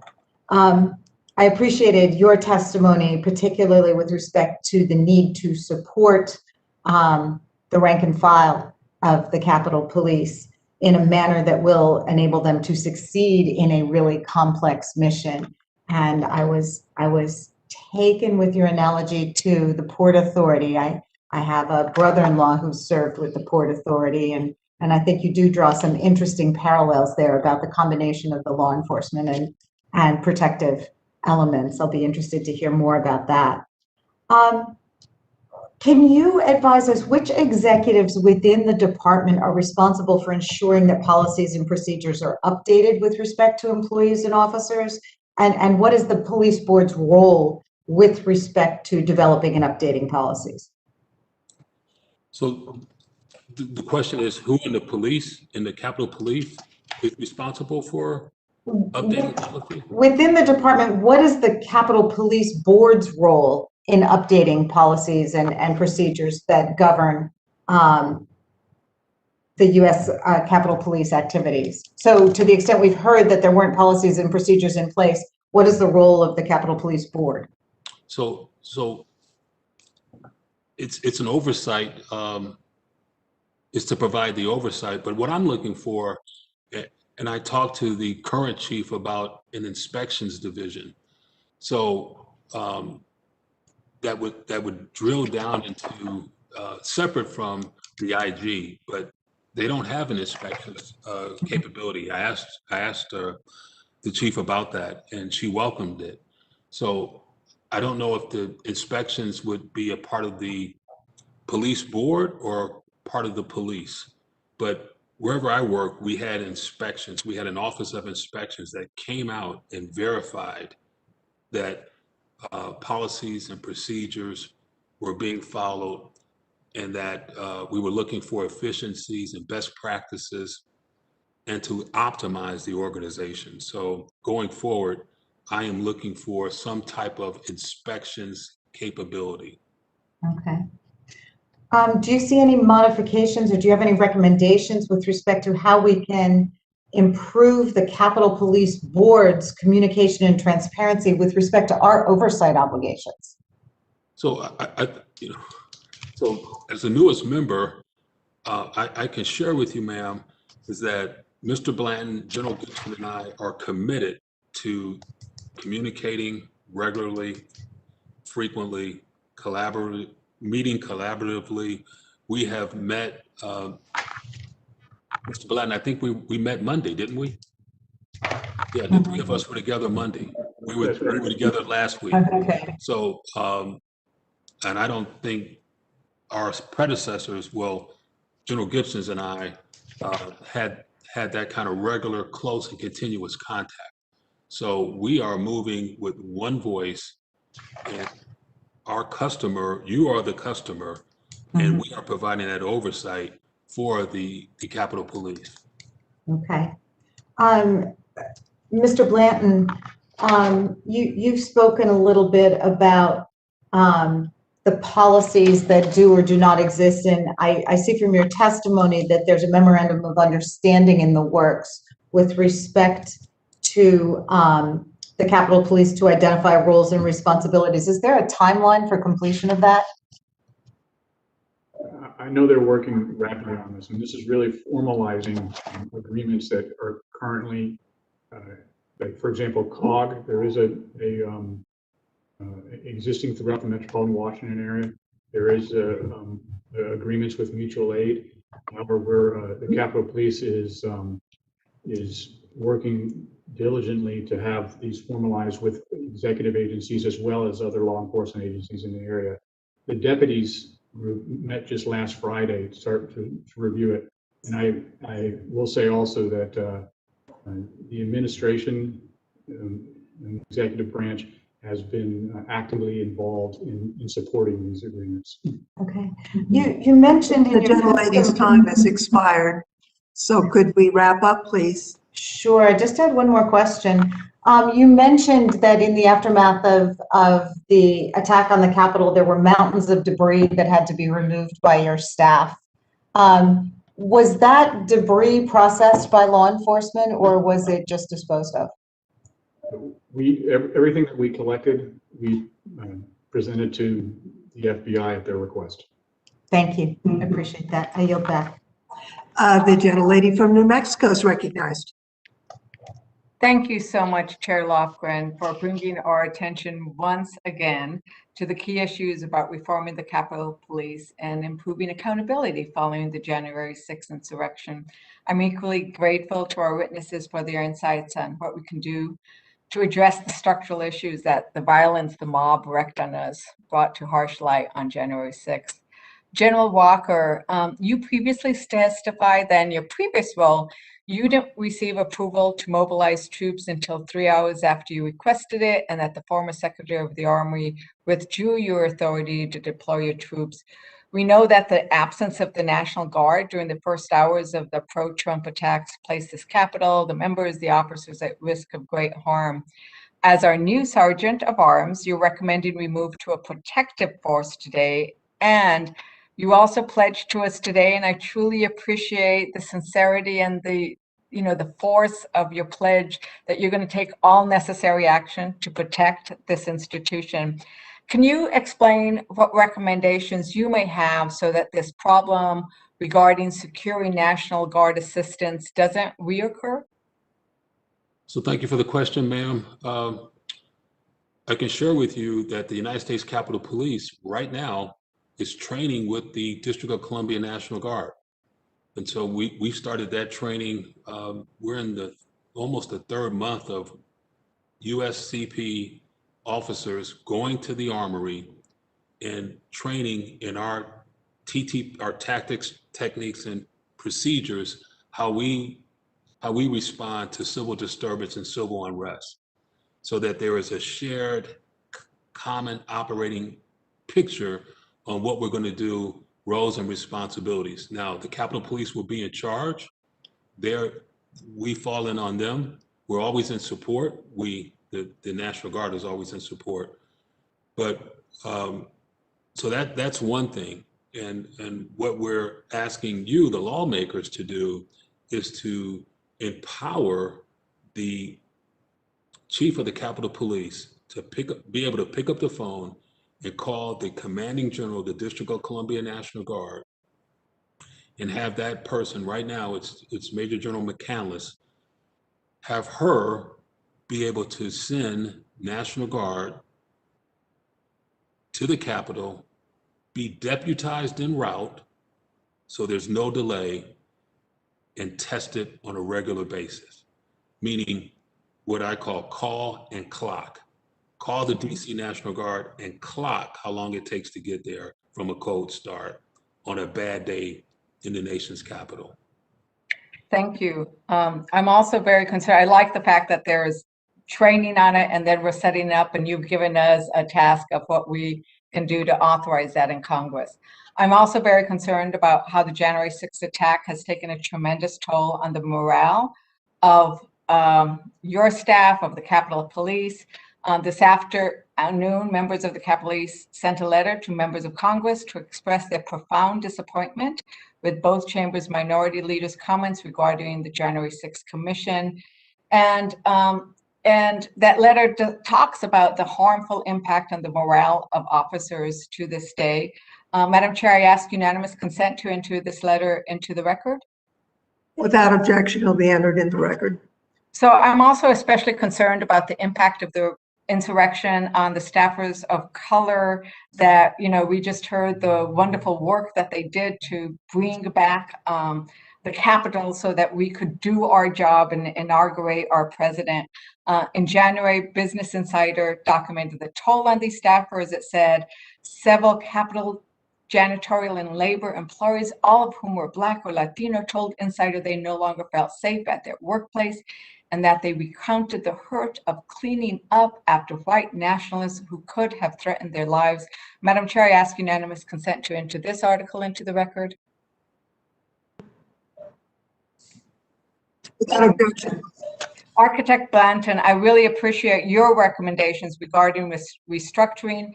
Could you please share how that restructuring will address the concerns expressed by those Black and Latino and other staffers of color?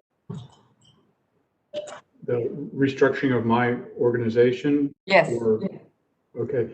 So after the events of January 6th, we've had a deliberate outreach to all of our employees that were here, realizing that many of the staff that was cleaning up or going up to on the roof of the Capitol to reverse the flow were people of color. I can tell you in my talking with them that my staff is a very proud staff. They appreciate working at the Capitol. And when I did a virtual award ceremony for them, where I gave them monetary awards for their time, it was very much appreciated by my entire staff. Also, we've opened up our employee assistance, so we have 24/7 counseling that is on the spot, confidential and private counseling for anybody who needs it. And we have the ability to also to utilize some of the counseling services presented by the CAO. So we're really trying to use as a holistic approach to ensure the entire organization who is here in the Capitol, who may be feeling stress, who may have grief, or are able to get the resources they need. Thank you. My time is up. I yield back. Thank you very much. I'll now recognize myself for my questions. Mr. Blanton, you're the only witness who was actually here on the 6th, and I appreciate the timeline that you have provided to the committee, the 12-page timeline about the activities of the AOC Chief Security Officer, the CSO, relating to the January 6th attack. That timeline begins on December 28th and goes through January 7th. And it appears to show that the CSO and her team gathered or got open source information, including warnings of violence on the 6th. The AOC staff shared that information with the Capitol Police, but one of your staff, according to what you submitted, then reported back that, quote, there is no talk about any credible threat of storming the Capitol after talking with Watch Commander Wisham and the House liaison here. Wisham said he would look through his emails and systems to make sure, and if there's any information, he'll forward it to us. In addition, your Chief Security Officer prepared a slide presentation for us, which I appreciate, and the presentation is dated January 5th. There's a slide, and it says, planned First Amendment demonstrations, January 5th. I think it's stunning. It talks about no specific known threats related to the joint session of Congress, but then right after that sentence, it says, there's a threat of weapons being introduced into demonstration activities. Henry Enrique Tarrio, leader of the Proud Boys, was carrying 2 high-capacity firearm magazines when arrested by MPD, social media postings and providing tips on how to secretly bring in weapons and ammunition to DC. Oath Keepers and 3%ers who normally engage in armed protest plan to have weapons. There's also a threat of the Proud Boys and other groups going incognito. For example, the Proud Boys will all be wearing all black. Some demonstrators have announced plans to create mob violence to draw law enforcement to certain areas. So those statements right after no specific threat to the joint session seem inconsistent. And I'm wondering, well, the presentation also talks about a number of other ominous warnings. For example, a news article that's titled, quote, "Gomer talks of violence in streets after his lawsuit as dismissed," and other warnings like the threat of the weapons that I mentioned. Did your chief security officer's briefing and its specific warnings raise concerns with you such that you personally raised them with either your fellow Capitol Police board members or with the Capitol Police? How did you reconcile the briefings you were getting from your chief security officer prepared for you and your leadership team with the information you're getting, apparently getting from the Capitol Police if there was no specific threat? So I'll say with this, the AOC and the Capitol Police and really the Capitol Police Board are a consumer of intelligence, and the intelligence that was produced by DHS and as we've seen in news reports as of late was not analyzed properly. So that headline about no credible threat what came directly from an intelligence estimate. So that what my chief security officer did was took open source newspaper articles and highlighted those and some of the concerns mentioned in the newspaper articles. We then provided that to Capitol Police, who in return, when they looked at it, from my understanding, said that these are not credible. These are just news articles. And so in retrospect, it is Sure. Retrospect's 2020. We all know that. Did you personally engage with either the House or Senate Sergeant at Arms about the open source disconnect with what they were saying? Or did you attend the Cisco WebEx meeting hosted by Chief Sund with the joint law enforcement partners on January 5th? I did attend that. The main purpose of that meeting was to discuss the inauguration. And I see. The threat on the inauguration. Chief Sund did say that that we do have a plan for the 6th, and it was a good plan, but that was the extent of the 6th that was brought up.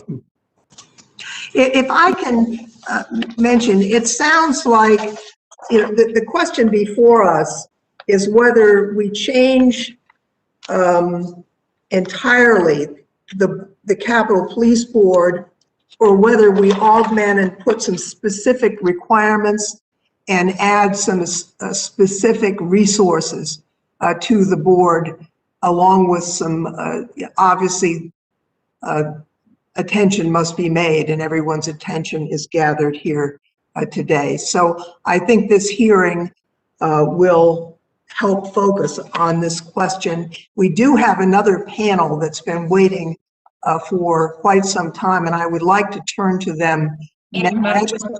I was just going to turn to you, Rodney. I know that you hope that we could have additional questions, and I would ask that we put our additional questions in writing to the witnesses, or we're going to lose the next panel. I just respectfully disagree, Madam Chair. This is the first time we've had part of the board here, and my folks were banking on another round of questions. Talking about a second round beforehand and then pulling the rug out from under us in hearings. Well, no, that's incorrect, Rodney. We never agreed to a second round of questions because we have two panels, and it was the 3 o'clock time that your staff suggested putting us in this posture. I think it's an important hearing. I think it's important we investigate the events of January 6th. And I know the second panel is there. I know I have a witness on that second panel. I'm sorry. But pursuant to House Rule 11, Clause 2J, 2B, Committee Rule 9, Section E, I move to extend for an additional half hour the time for this committee to question these witnesses. If your side doesn't want to ask questions, it'll move pretty quickly. We'll do it equally divided for each side. I know Republican members of this committee have additional questions for these two members of the Capitol Police Board in front of us, and I would suspect your side may too. Well, to be honest, I have not memorized the rule that you have cited, so we will be checking with our parliamentarians on that.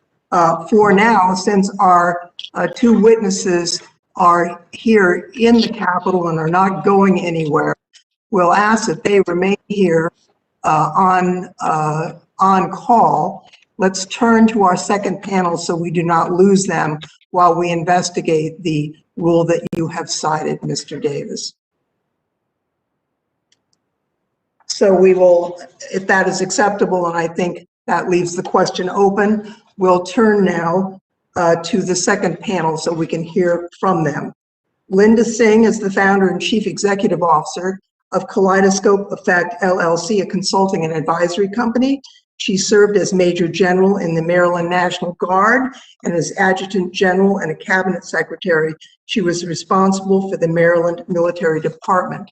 Linda R. Williams is currently the professor of the practice at Middle Tennessee State University in the Department of Criminal Justice Administration and is the 43rd National President of the National Organization of Black Law Enforcement Executives, or NOBLE, and remains a long-standing member of the Women in Federal Law Enforcement, the International Association of Chiefs of Police, and the National Council of Negro Women, and the National Association for the Advancement of Colored People.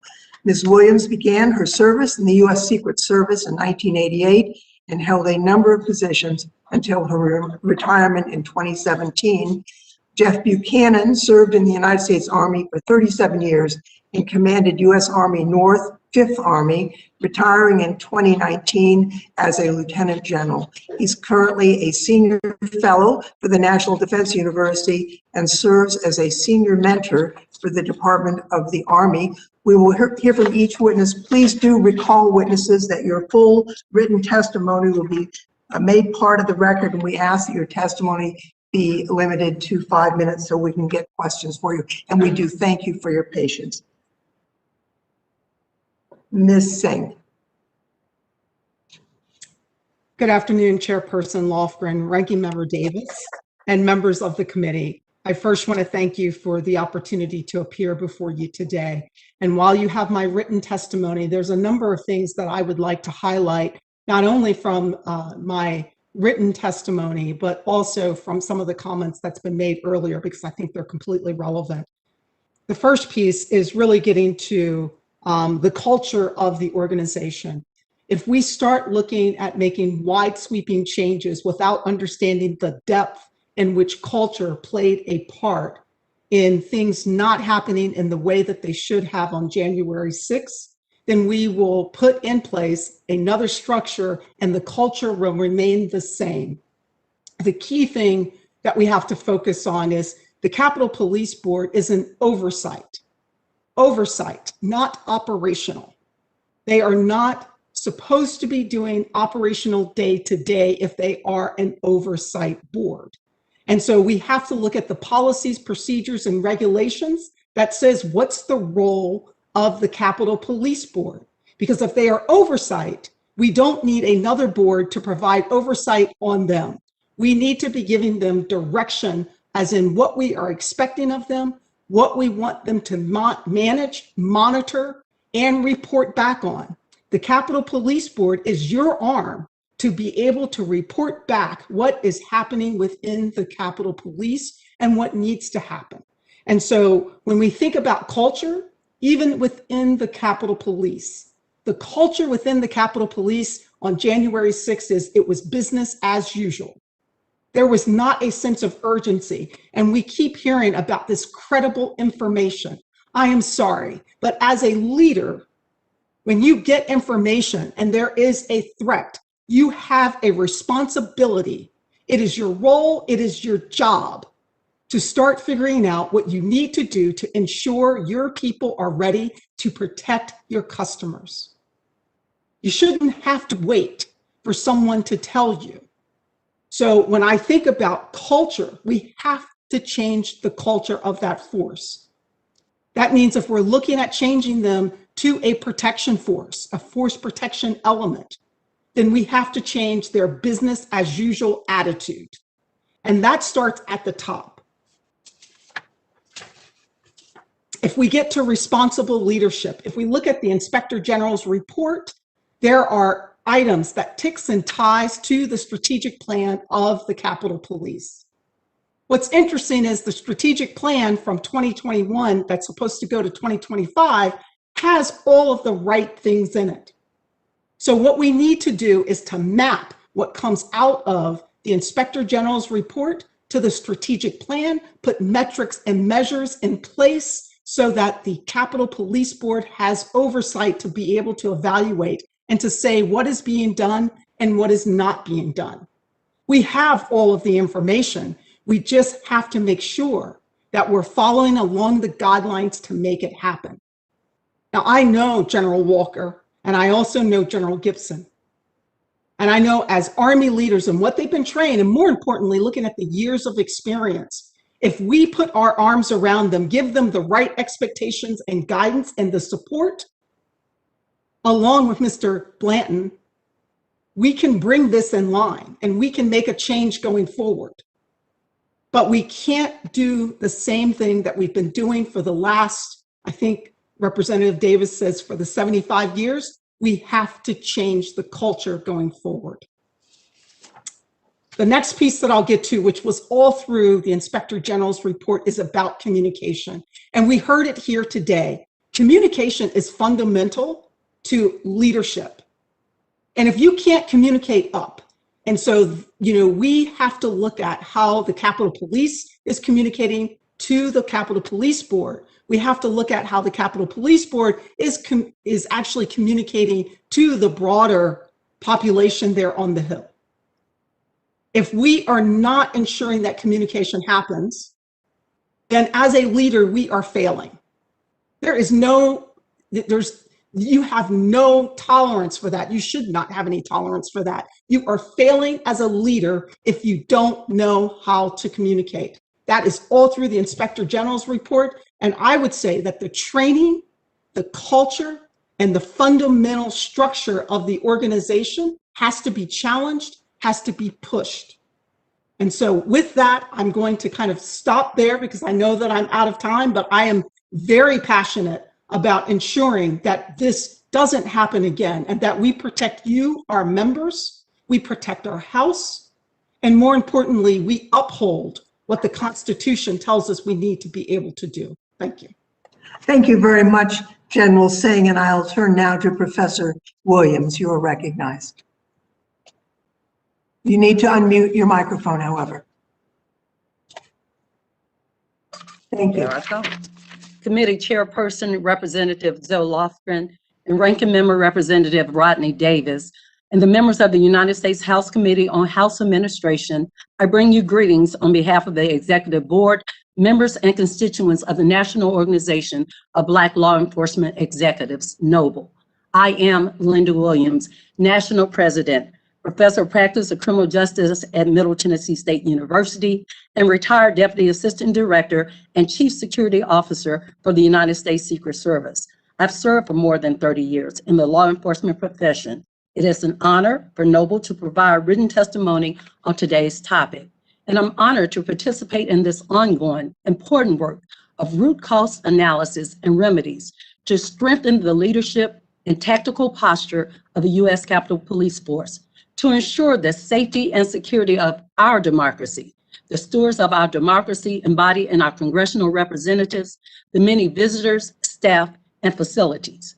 Like you, I watched in horror as the events of January 6, 2021 unfolded and devolved into what has been appropriately described as a domestic terrorism attack on our country's democratic process, and more directly, an all-out assault on the men and women of the U.S. Capitol Police Force and the U.S. Congress. The aftermath of January 6 brought many questions, direct scrutiny regarding the department's processes, protocols, and methodology around intelligence gathering and dissemination, their operational and tactical procedures, their capacity and compliance to training, as well as leadership oversight and accountability.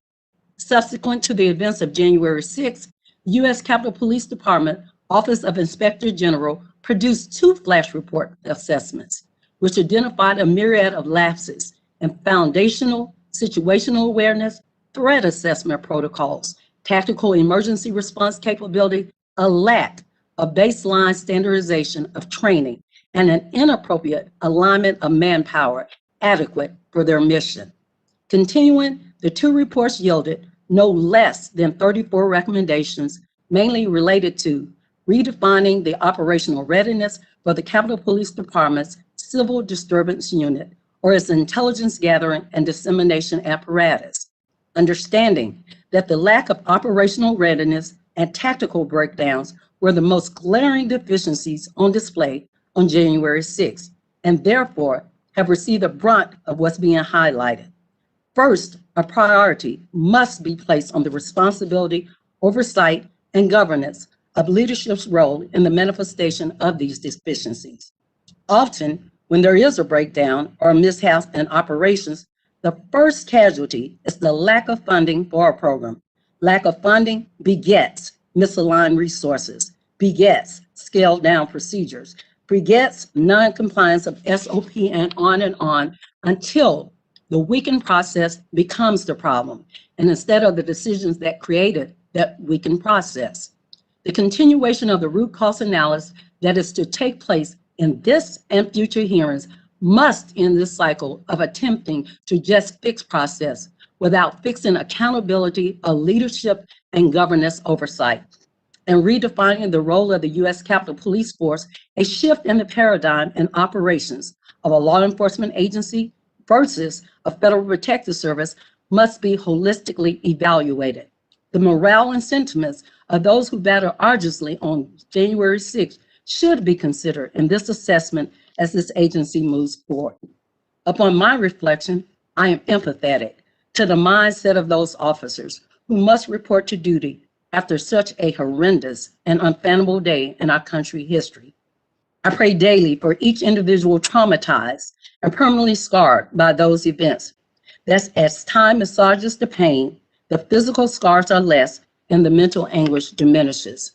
George Santayana is credited with the famous quote, "Those who do not remember the past are condemned to repeat it." The congressional leadership and others with oversight of the U.S. Capitol Police Force owe these officers the structural foundation, funding, training, resources, and continued support to redefine the core values of their beliefs of how they conduct themselves in work and interaction with professionalism, pride, and effectiveness. Thank you. Very much, Professor. Now we'll turn to our last witness, General Buchanan. You are recognized. Madam Chairperson, Ranking Member Davis, and members of the committee, I served as deputy leader for the Capitol Attack Review Task Force. And our task force submitted our report and made more than 120 recommendations in early March. In my comments today, I'd like to focus on 3 topics: reformation of the Capitol Police Board, a recommendation for the U.S. Capitol Police to shift its focus from law enforcement towards force protection, and the need for cultural change in the Capitol Police to become a learning organization. Regarding the Capitol Police Board, its processes may work well for routine decisions such as resource allocation, but they can be challenged in a crisis such as we saw on January 6th. Our task force recommended changes to the law so that the chief of police could initiate movement for augmentation without waiting for the Capitol Police Board to vote to declare an emergency. We also recommended a change so that the chief of police could appeal denials of requested support in non-emergency situations to the leadership of the House and Senate. I believe that with these changes and sound leadership, unity of effort for security functions, even in a crisis, is possible. True unity of command, however, will not occur without a restructuring of the police board itself. And I do think that that's worthy of consideration. Second topic was force protection. Though force protection is the stated mission of the Capitol Police, our observations and much of the feedback that we received was that they spend a lot of time and energy on law enforcement tasks. Force protection and law enforcement are not mutually exclusive. But if officers spend a lot of time on law enforcement tasks that have little to do with force protection, the quality of the force protection will eventually erode. I'm not arguing that we should ignore violations of the law on or near Capitol grounds, but force protection should be the underlying purpose in all of the Capitol Police's actions. What the Capitol Police are saying is not necessarily matching what the Capitol Police are doing. I think a short example, a quick example may be helpful, and I'll focus on dignitary protection. I assume that most of the members of this committee have received threats in the past. If I'm focused primarily on force protection, I'm going to do everything I can to dig into those threats, work with local law enforcement, brief family members, and do absolutely everything I can to prevent an attack. If I'm concerned primarily with law enforcement, always in my mind will be the collection of evidence that I may be able to take to court someday to prosecute a criminal. A shift in the underlying purpose from law enforcement to force protection would enable the Capitol Police to better understand evolving threats, predict attacks, and adopt an effective posture before, during, and after crises. My last topic is the need to change the culture of the Capitol Police to becoming a learning organization. In my judgment, the Capitol Police do not value training, learning, or organizational improvement. At the individual level, the Capitol Police paid its employees for 720,000 hours of overtime last year. And that's a trend that's lasted for a number of years. Aside from being both inefficient and expensive, that amount of overcommitment leads to a lack of available manpower for training. Without training at the individual, leader, and collective levels, the Capitol Police cannot maintain proficiency, let alone improve. As I understand it, there still has not been a series of comprehensive after-action reviews in the wake of the January 6th attack. After-action reviews are common practice in most military and law enforcement organizations, and we debrief our officers after every critical incident. As far as I understand, this still has not happened to any great extent in the Capitol Police. Without an honest, self-critical approach to organizational improvement, the Capitol Police will never learn and grow. Such a mindset will only be produced by a fundamental change in culture. And with that, I look forward to your questions.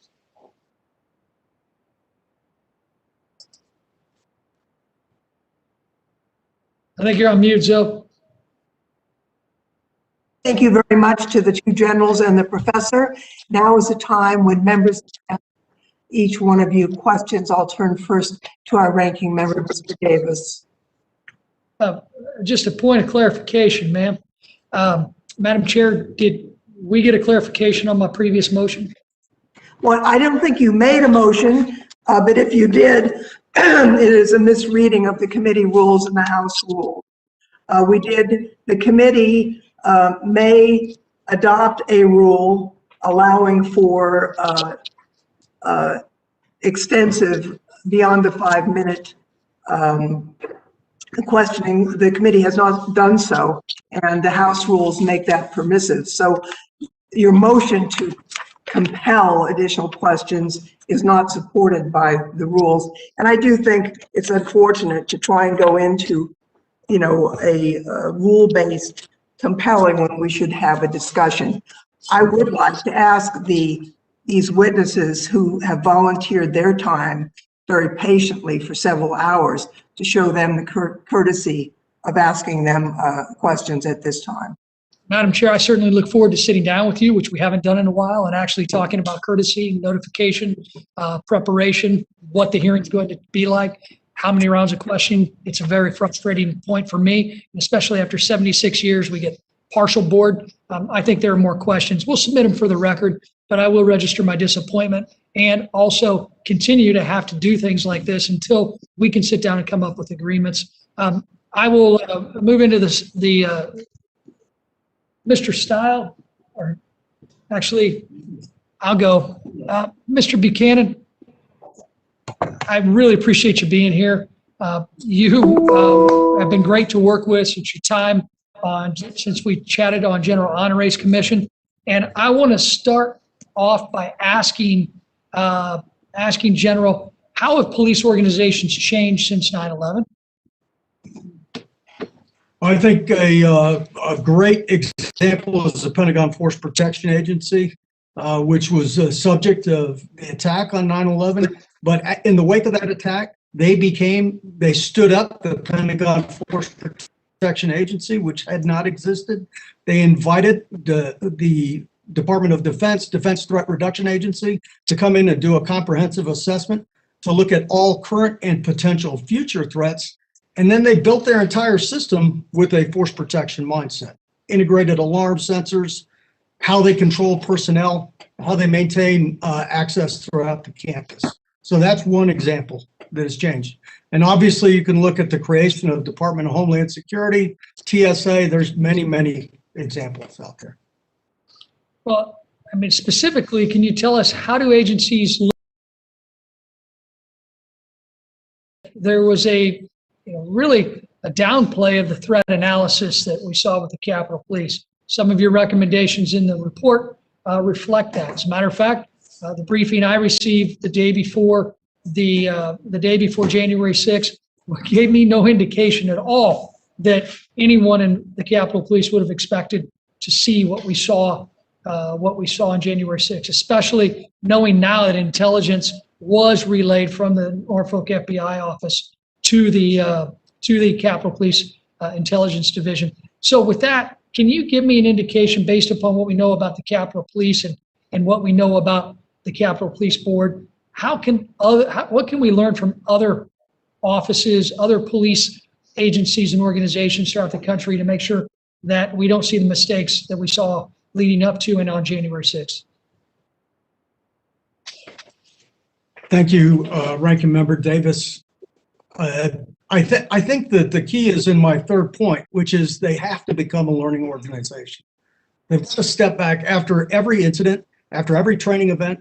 They should look hard at themselves and figure out what did we do well, what did we not do well, how can we learn from this, how can we learn from adjacent law enforcement agencies, other organizations, intelligence organizations to improve our processes. And without such a open, self-critical approach, they'll never get better. What they haven't done is taken that hard look. Our task force even offered to facilitate the conduct of after-action reviews, and that was never acted on. Well, thank you. I know it's been referenced, some of the recommendations put forth by General Walker referenced that maybe we need to do a non-badged force with the Capitol Police that would model the TSA.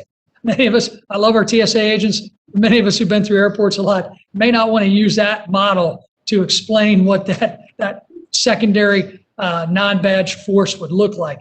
Can you explain what you view based upon your recommendations, even with the Honorary Commission, you being a part of, what type of protective force do you see operating on the Capitol complex that would allow the goals of every one of us to be achieved to make sure that we never, ever again see the failures that we saw leading up to and on January 6th? So, first of all, commenting on General Walker's comments, I think he hit the nail on the head. I don't think we need to have 5 badged officers watching a single entry, and a magnetometer. Maybe you have 1 or 2 in oversight and a number of civilian employees. That could buy back some of the manpower problems that they have. But more importantly, I think is this mindset that force protection has to underlie everything that we do. I mean, if our officers are busting teenagers for smoking marijuana over at the train station, I mean, I know that's against the law, but if that doesn't have anything to do with protecting the Capitol or its members, it's probably wasted time and energy. And so it requires a cultural change. It has to start at the top, but more importantly, has to be driven by our actions every day. General, you are 100% correct. And you mentioned actions and decisions that start at the top. You want to talk about where we can make sure that our men and women, the Capitol Police, get the rest and get what they need to be able to recover from what they experienced on January 6th? You know as well as I do, there are many instances where politics are coming into play, where there are no known threats in the Capitol building, but our men and women, brave men and women, the Capitol Police that need that break, need to go home to see their families, unfortunately, are actually having to man stations within the Capitol that have absolutely nothing to do with internal acts. General, thank you for being our witness today. I appreciate the opportunity to talk to you again. Look forward to doing so. And the rest of our witnesses, I apologize I don't have time, and clearly I'm not going to get a second chance to ask questions later. So thank you. I yield back. Gentleman yields back. Mr. Raskin is recognized. Thank you, Madam Chair. General Singh? Yes, sir. General, are you there? Hello and welcome from Maryland. We're delighted to have you here. What do you think the Capitol Police Department should do to transform the training, the leadership, and the cultural problems identified by the Inspector General in his reports and his previous testimony before the committee? Absolutely, sir. Well, thank you for asking that. The first thing that I would do if I was sitting in that seat, and I'm not, but I'm just saying if I was, I would highly recommend that they do assessment of their organization to understand the cultural issues. I mean, they already know what's been said by the report, but you really need to get a deeper understanding of your people. What are their capabilities?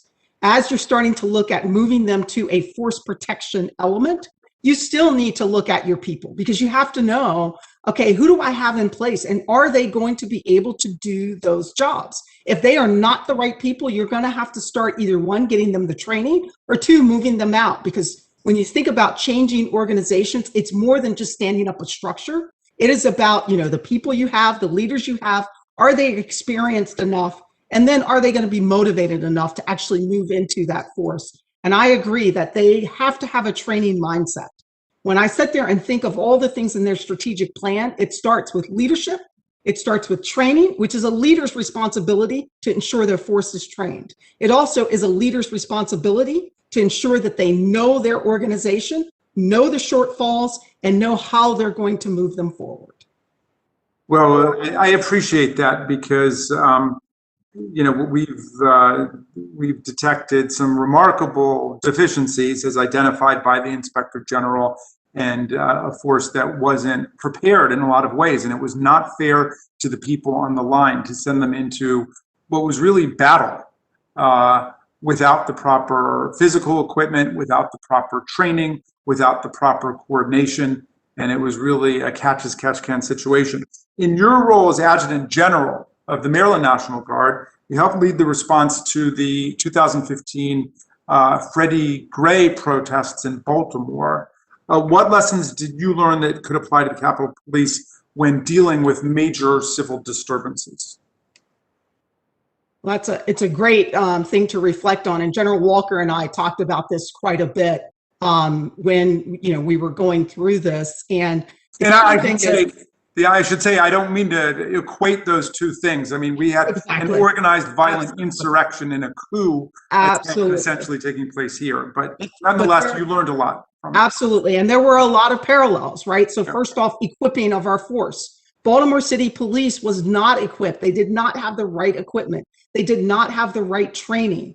And so some of the underlying issues and challenges were very much the same. And so what we started doing as a result of that, we, the National Guard, is started training more with our police forces, making sure that our practices and our techniques and our operations and our policies were more aligned when we were more likely to work together.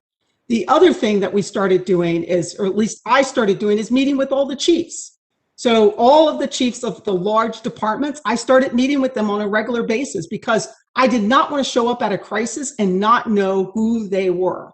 Because when you have a crisis that hits, it's the relationships that's going to carry you through that. And if you don't have the right relationships, you can't build them at the moment that the crisis hits, because that's really where it's going to break down. And so we started really looking at how can we leverage one another when we're not in the midst of a crisis, when we're in normal operations. How can we train more together? And even today, if you were to go and ask the folks in Baltimore City, the Baltimore City Police Department, as well as the Maryland National Guard, you will find that they continue to do things together because that's where we are able to really respond a lot more efficiently. And does that point apply as well to the National Guard, that there should be pre-existing relationships that are built up over time with the Guard? Absolutely, that definitely. I mean, I did not want to show up because what happened in Baltimore is that, I had relationships in Baltimore City already.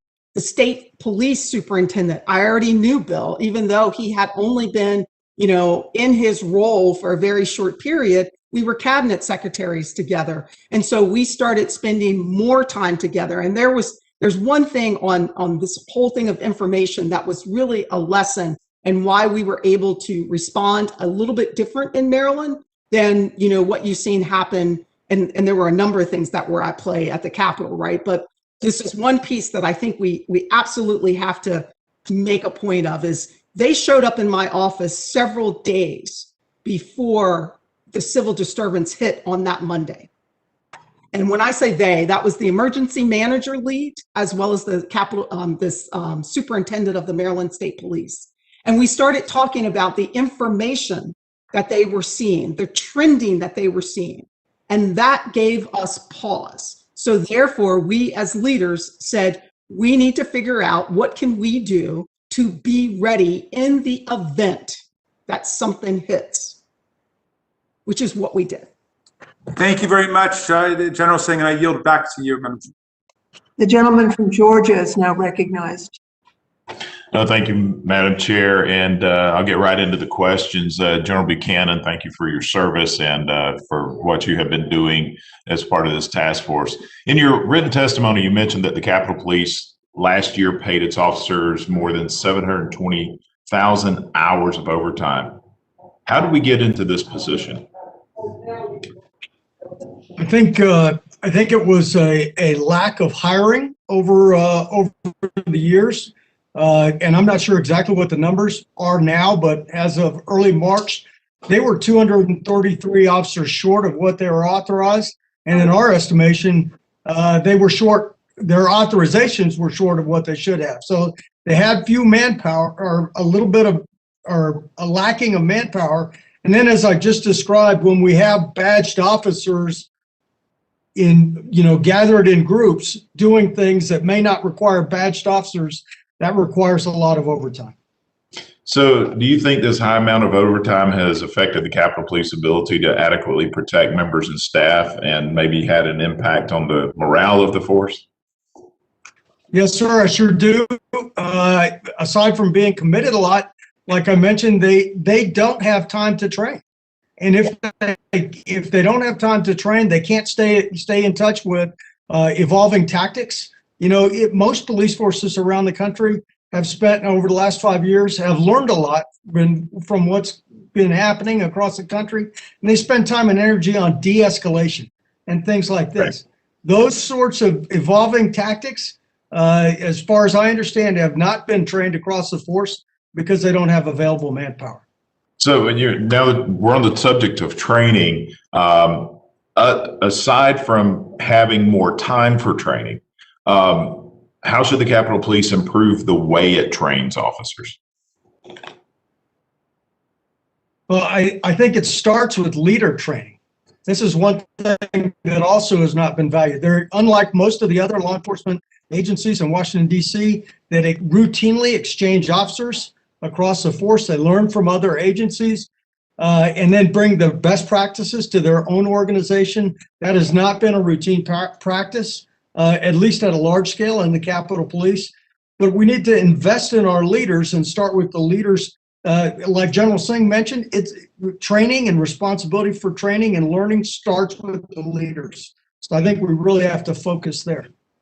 So of the over 120 recommendations that your task force made in its report, which of the recommendations will be the most difficult to implement given the current structure of the Capitol Police Board?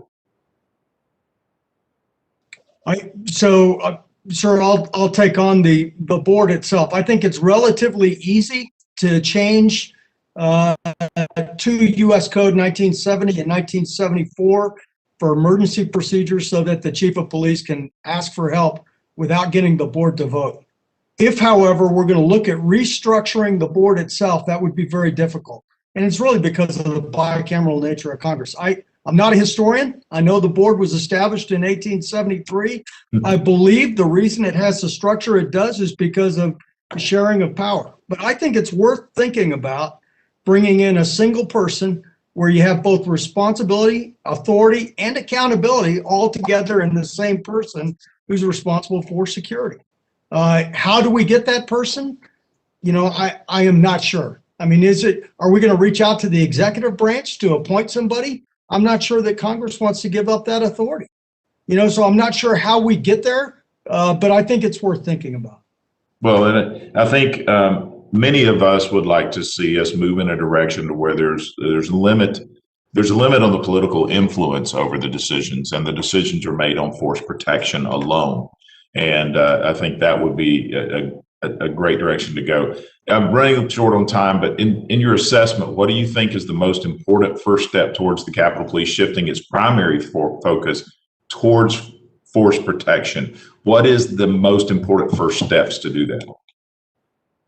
Well, I think obviously it starts with the leadership, as does training. You know, it already says it in our mission statement, but we have a mismatch between the audio and the video. What we're saying is not what we're doing, and we just have to live up to it. But it starts with leadership, goes top down, and at the same time, bottom up. How do we reinforce actions? When an officer does something that is aligned with force protection, are we providing positive reinforcement, even if we didn't write a ticket? So I think our actions count more than our words. One last question. Why do you believe the Capitol Police hasn't conducted comprehensive after action reviews in the wake of January 6th? Well, again, I think it's counter to their culture. I think that they have not valued learning. They have not encouraged candor. You know, you can't find an infantry company in the Army or Marine Corps where a lance corporal or a private first class is not willing in an AAR to stand up and say, here's a bad decision the company commander made. But we encourage that. We encourage that candor. And that culture does not exist in the Capitol Police. All right. Well, thank you. Thank you for your service for all the panelists there, and I'll yield back.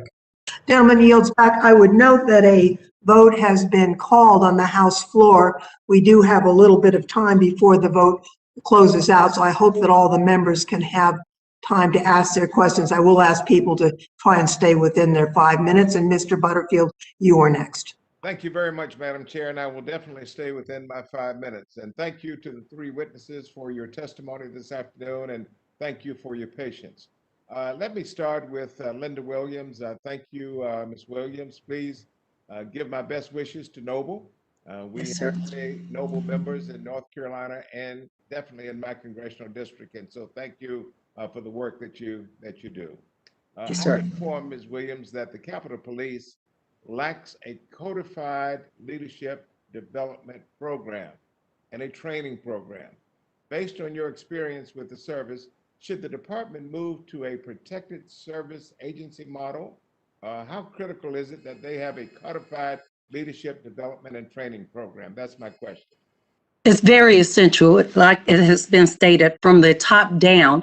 But if we're going to change it from a law enforcement organization until a protective, you know, there has to be a full assessment and look at the missions. And then you align the hierarchy and those prescribed positions with qualified people, that the training aligns with what that new mission is. And then there has to be a check and balance of those personnel that are given to that to ensure, even in times of low funding, that training is paramount, because how one trains is how one responds. So we have to look at a total assessment if we're going to shift the mission of this organization. Make sure that it is, you know, is clear that even those current men and women that came into this organization as a law enforcement organization are made aware, and let them have some feedback as they transition into this, because they are the men and women out there every day.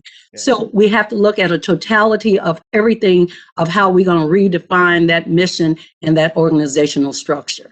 Thank you. You have many years of distinguished service with the Secret Service. What advice would you give to a rank and file police officer, a Capitol Police officer, who wants to follow the same path that you have have followed and moved to the department's Dignitary Protection Division?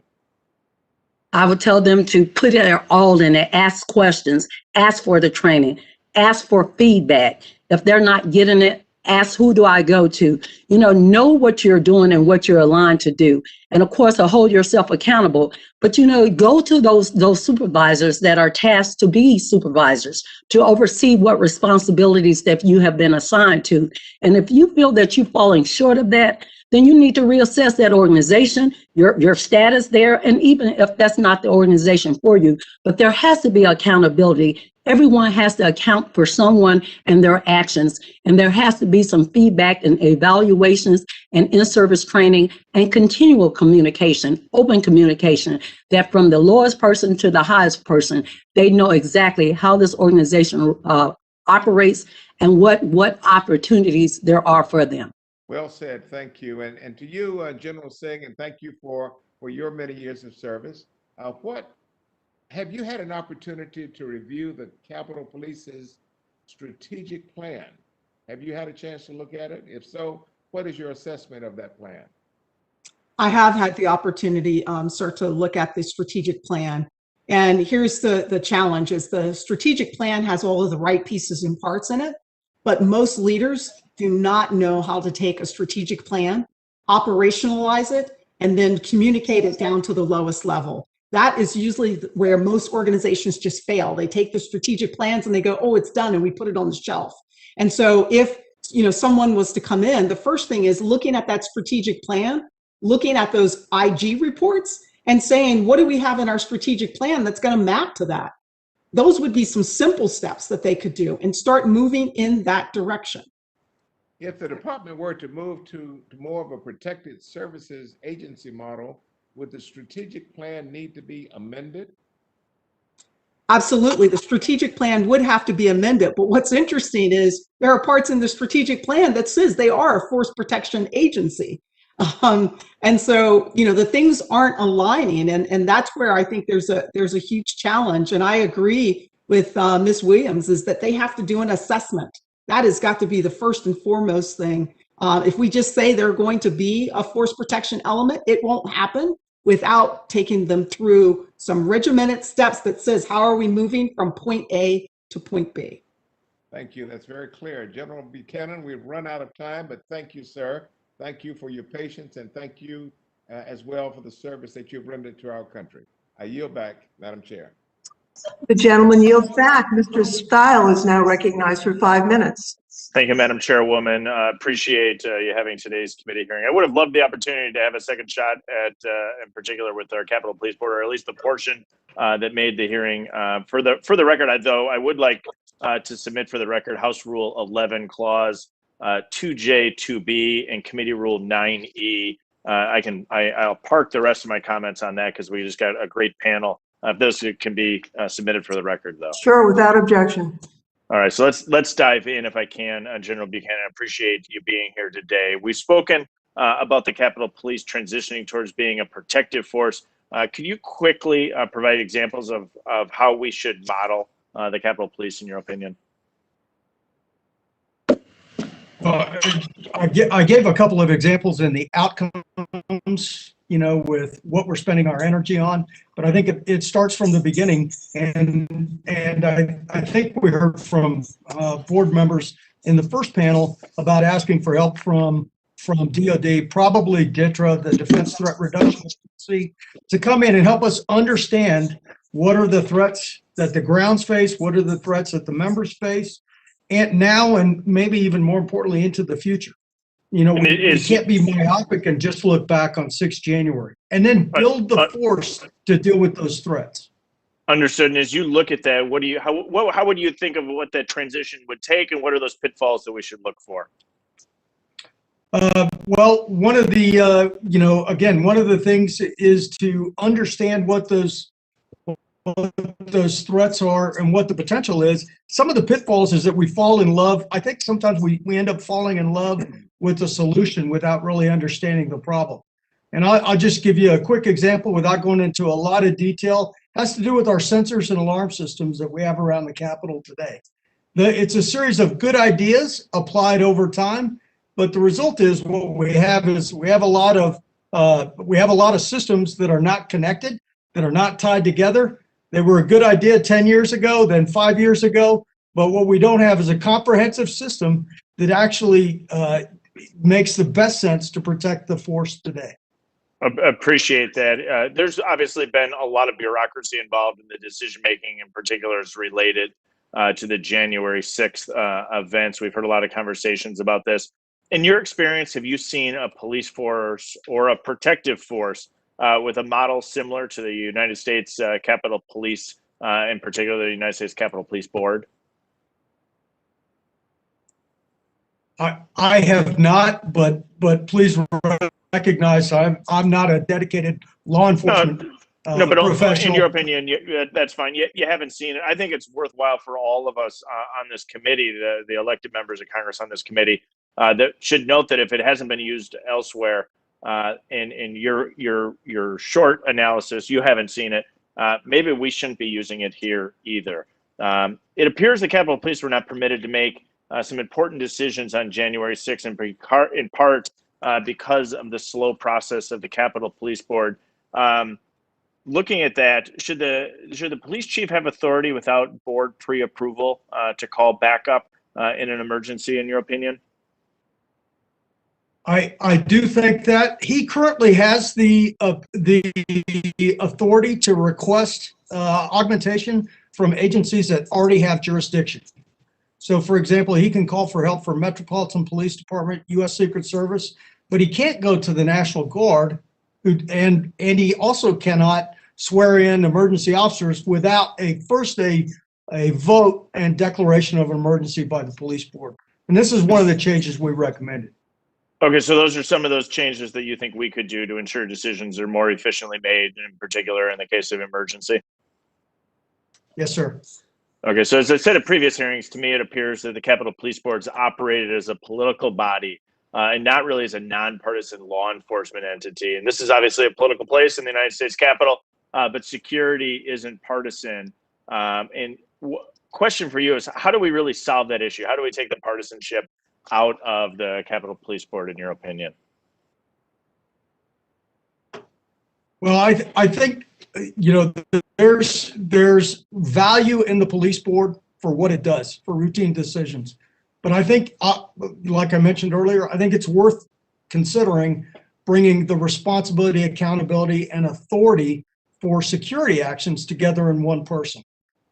And, that's a different model, but if somebody can stand up and say the buck stops with me at all times for these security decisions, I think you don't have to worry about consulting with yourself to conduct a vote. Thank you very much. Thanks for your time here. Cognizant of the time, I'll yield back. Thank you. Mr. Aguilar, you are now recognized. Thank you, Madam Chair. General Singh, one of your main areas of focus when serving on General Honore's Capitol Security Task Force was member security. And I've spoken to many of my colleagues who have expressed concerns about their physical safety on the Capitol complex following January 6th. This sentiment has been echoed by congressional staff members and staff associations and essential workers that keep the Capitol operating. Could you summarize some of the key findings and recommendations with respect to the member security portion of that report? And I guess the next question would be, would a protective service agency be more effective at providing member security than a reactive law enforcement agency? Right. And yes, sir. And thank you for recognizing that. There are a couple of things that we looked at. The first piece was overall dignitary protection teams and what it would take for realignment or being able to surge dignitary protection teams in the event that they needed to.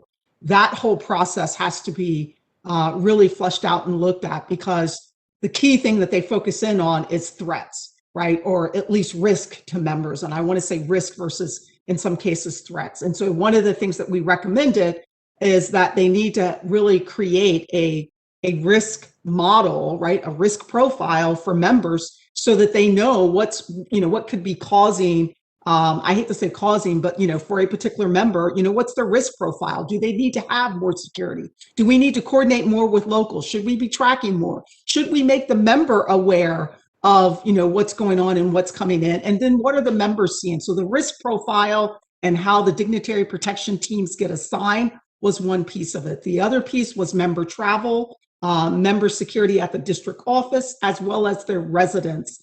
And so part of what I'm now doing with the House side is looking at those processes. How do we make those processes more efficient and then more member-centric? And when I say member-centric, a member is actually going home. Like if they're going to go on travel, there's a form that gets filled out really on the House and the Senate side.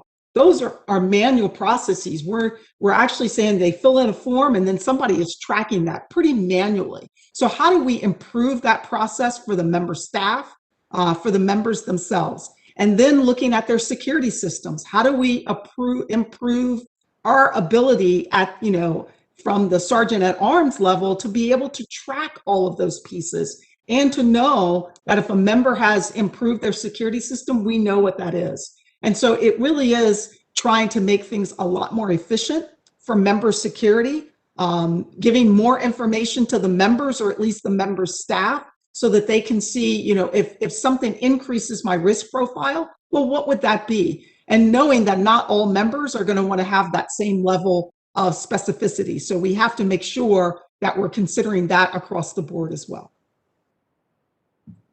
I appreciate your service on the commission and your work and your answer there. Madam Chair, I'll yield back in the interest of time. Yields back. The gentlelady from Pennsylvania is now recognized. Thank you, Madam Chair. And did we lose Ms. Williams? We did. She. Okay. General Singe, if you wouldn't mind addressing one issue I wanted to take up. When Inspector General Michael Bolton testified before this committee that on January 6th, officers failed to adequately report stop or contact activities. Are you familiar with that term?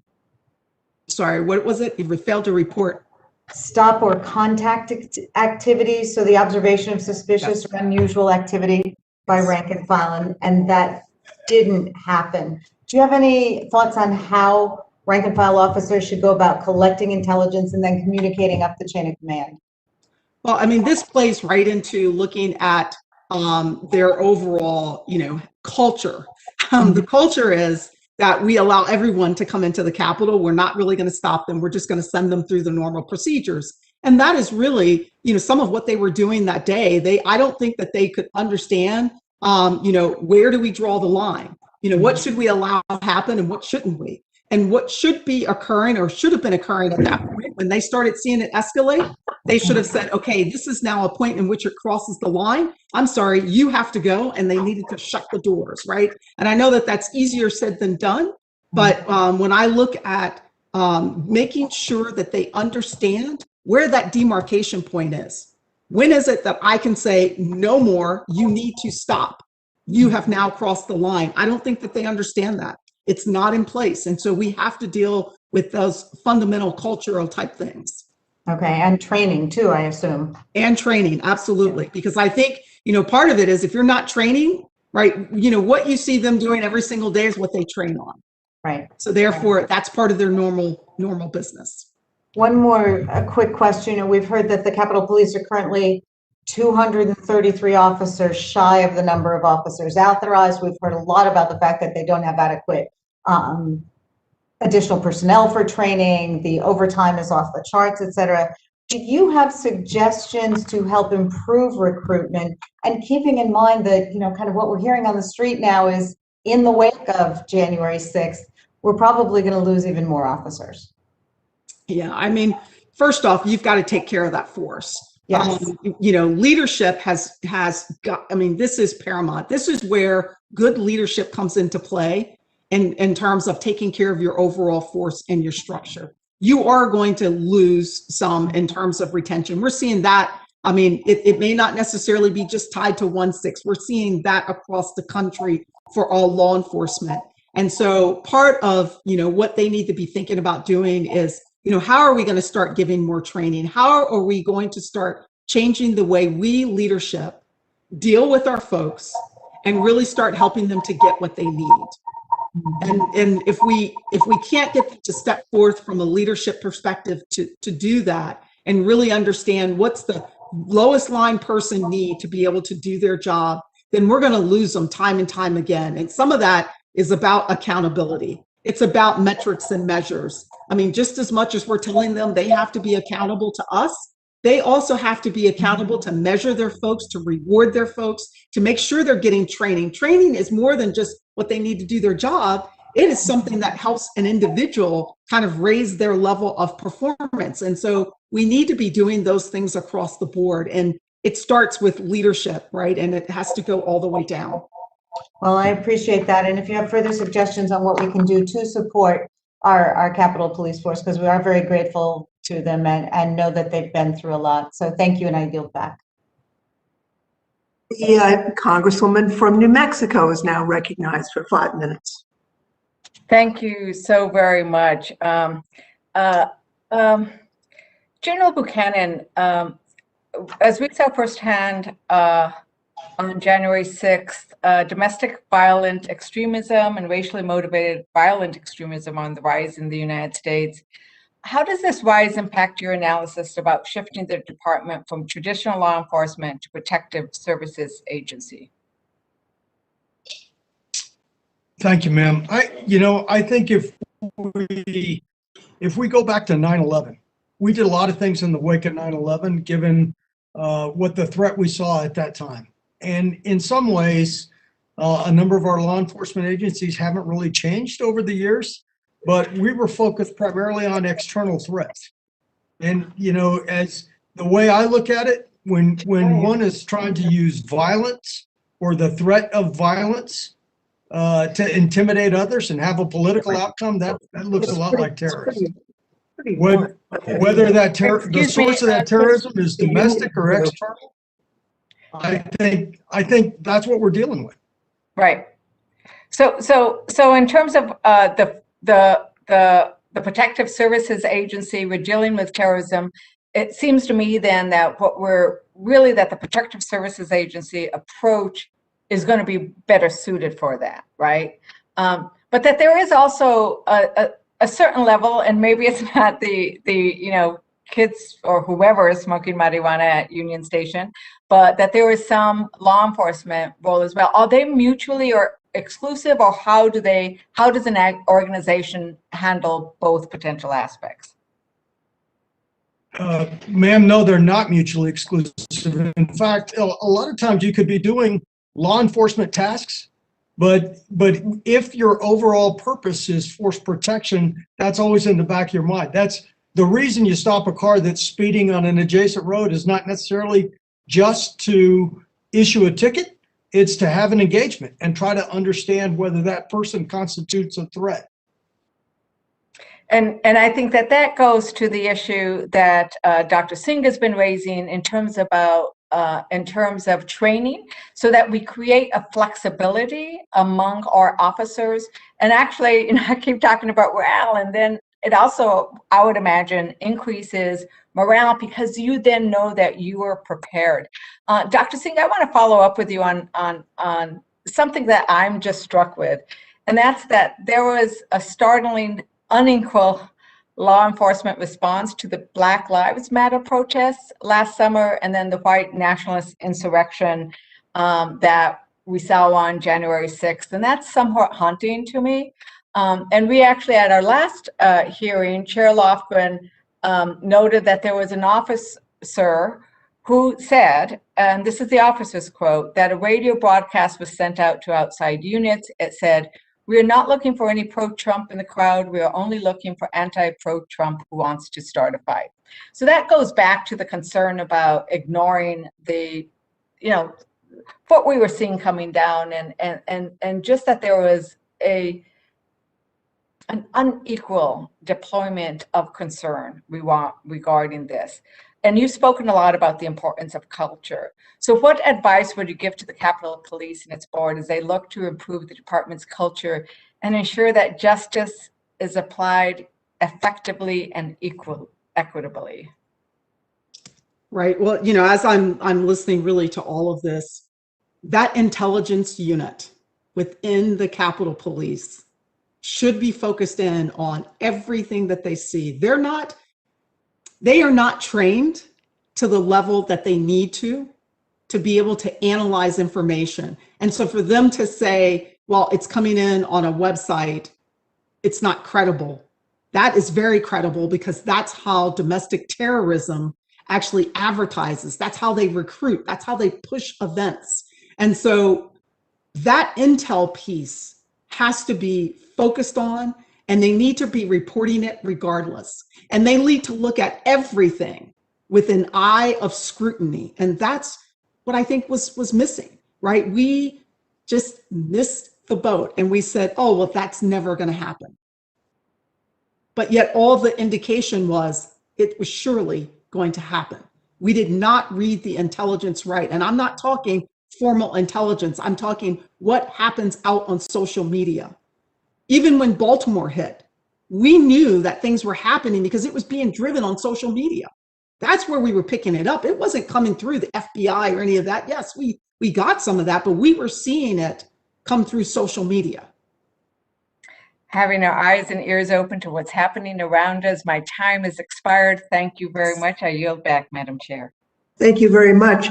The vote was called about 25 minutes ago. We get a half an hour to vote. I'm hoping that they'll not have a short gavel because I want to at least get a couple questions in if I could.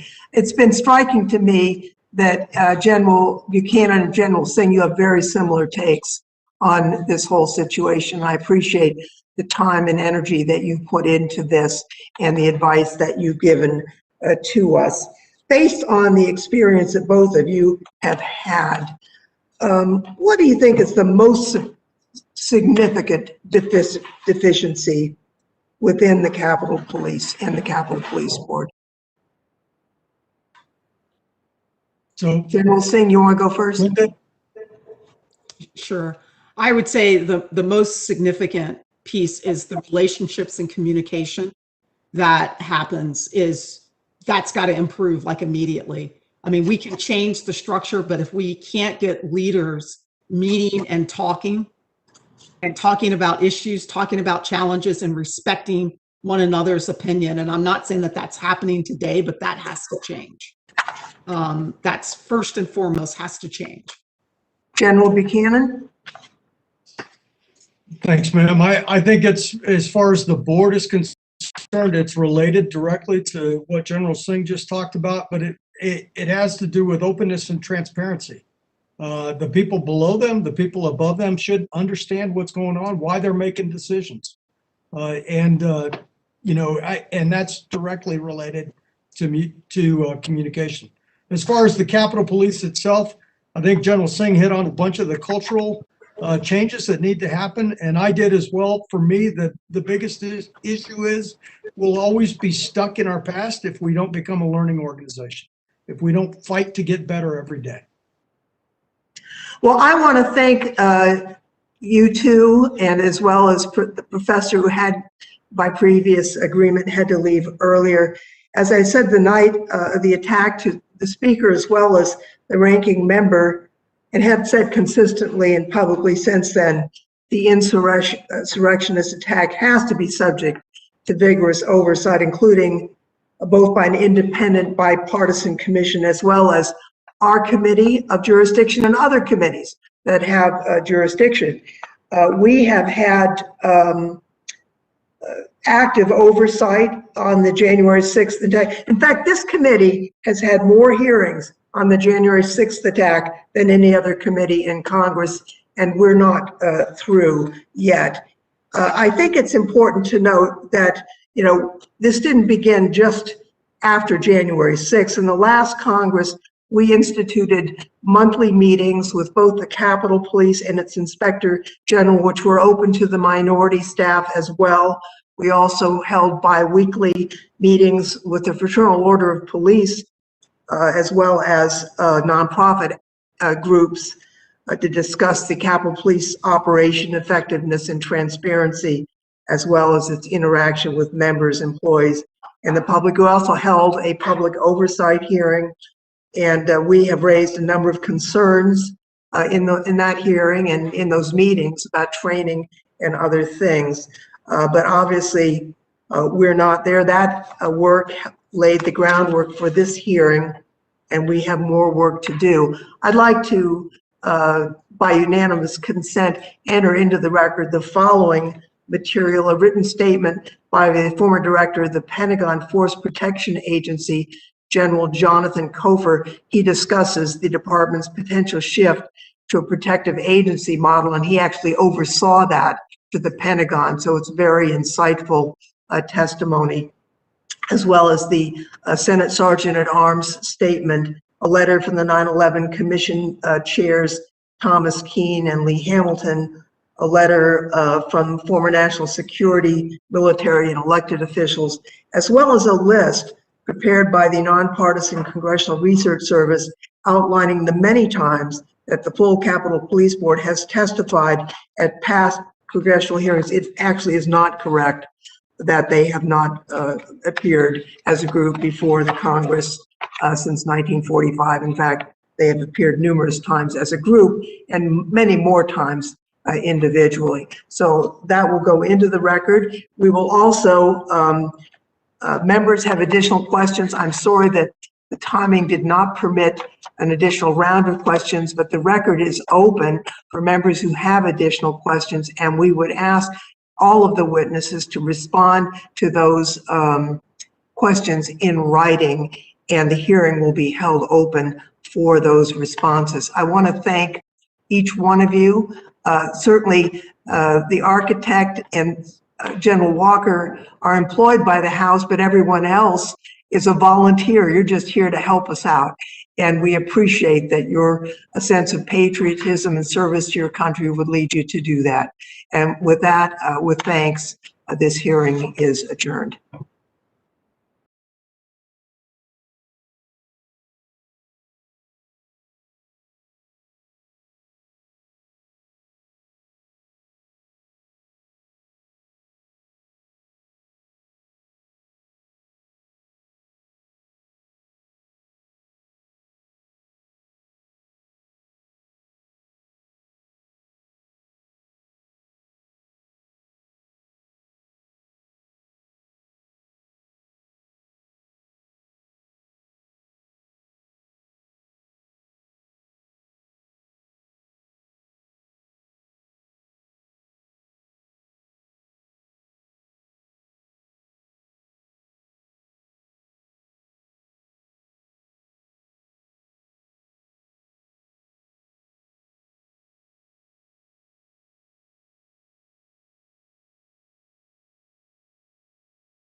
First, my apologies for being a few minutes late. I'd like to acknowledge that we have a quorum for the continuation of this hearing. And so this House Administration Committee will come to order. This afternoon, we're resuming our committee hearing, oversight of the United States Capitol Police and preparation for and response to the attack of January 6th, which was recessed last week because of votes. I'd like to thank the members of the committee and our witness, Inspector General Michael Bolton, and for working with us to make sure that we could complete this important hearing. The members of this committee have many questions, and this resumption will enable us to get a more complete picture of what happened on January 6th and what we should do going forward to ensure that the U.S. Capitol Police is ready for the intelligence and security issues that arise in the future. As we begin, I want to note we're holding this hearing in compliance with the regulations for remote committee proceedings pursuant to House Resolution 8. Generally, we ask committee members and witnesses to keep their microphones muted when not speaking and to limit background noise. Members will need to unmute themselves when seeking recognition or when recognized for their 5 minutes. Witnesses will also need to unmute themselves when recognized for to answer a question. Members and the witness, please keep your camera on at all times. Even if you need to step away for a moment, please don't leave the meeting or turn your camera off. And I'd like to remind members that the regulations governing remote proceedings require that we cannot participate in more than one committee proceeding at the same time. This time I ask unanimous consent that all members have 5 legislative days in which to revise and extend their remarks and have any written statements be made part of the record, and hearing no objections, that is so ordered. Now, when we recessed last week, we were about to recognize Mr. Stile for his 5 minutes of questions. And so, Mr. Stile, if you are ready, I will recognize you now. Thank you, Madam Chairwoman. And thank you, Mr. Bolton, for being back here once again.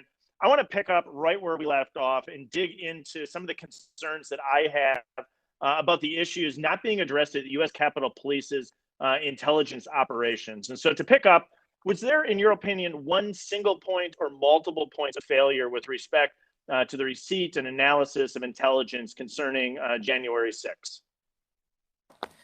Thank you, sir. I would say that there were multiple points of deficiencies and failures within the intelligence division. Okay, so I only get really tight on time. Multiple points. Sure. And so last week, you mentioned several IG recommendations made in 2019, like increasing staffing for the Intelligence and Interagency Coordination Division, were not properly implemented in 2019. In fact, there were multiple previous recommendations your office discovered needed to be re-implemented after January 6th. Is that correct? Correct, sir. So let's look back at a handful of recent incidents involving the Capitol Police, if we can. In June 2017, in fact, 2 of my Republican colleagues on this committee were targeted in the congressional baseball practice shooting. Did you receive an after-action report at that time? Yes, sir. I did receive an after-action not that long ago. And how long did it take to receive that after-action report? I'd say it was over a year or more. Okay. In January 2018, an Amtrak train carrying several members of Congress crashed into a garbage truck, as you may be aware, derailed, involving the death of one of the passengers. Did you receive an after-action report following the train wreck? No, sir, I have not. Okay. And in November of 2019, a plane entered the no-fly zone over D.C. Did you receive a U.S. Capitol Police after-action report following this incident? No, sir, I did not. Okay, we're all familiar with the incidents on January 6th. Have you received a U.S. Capitol Police after-action report following the January 6th incident? No, sir, I have not. Do you know when we can anticipate that you'll receive this report? No, sir, I have no idea the time frame for the department's report. Okay.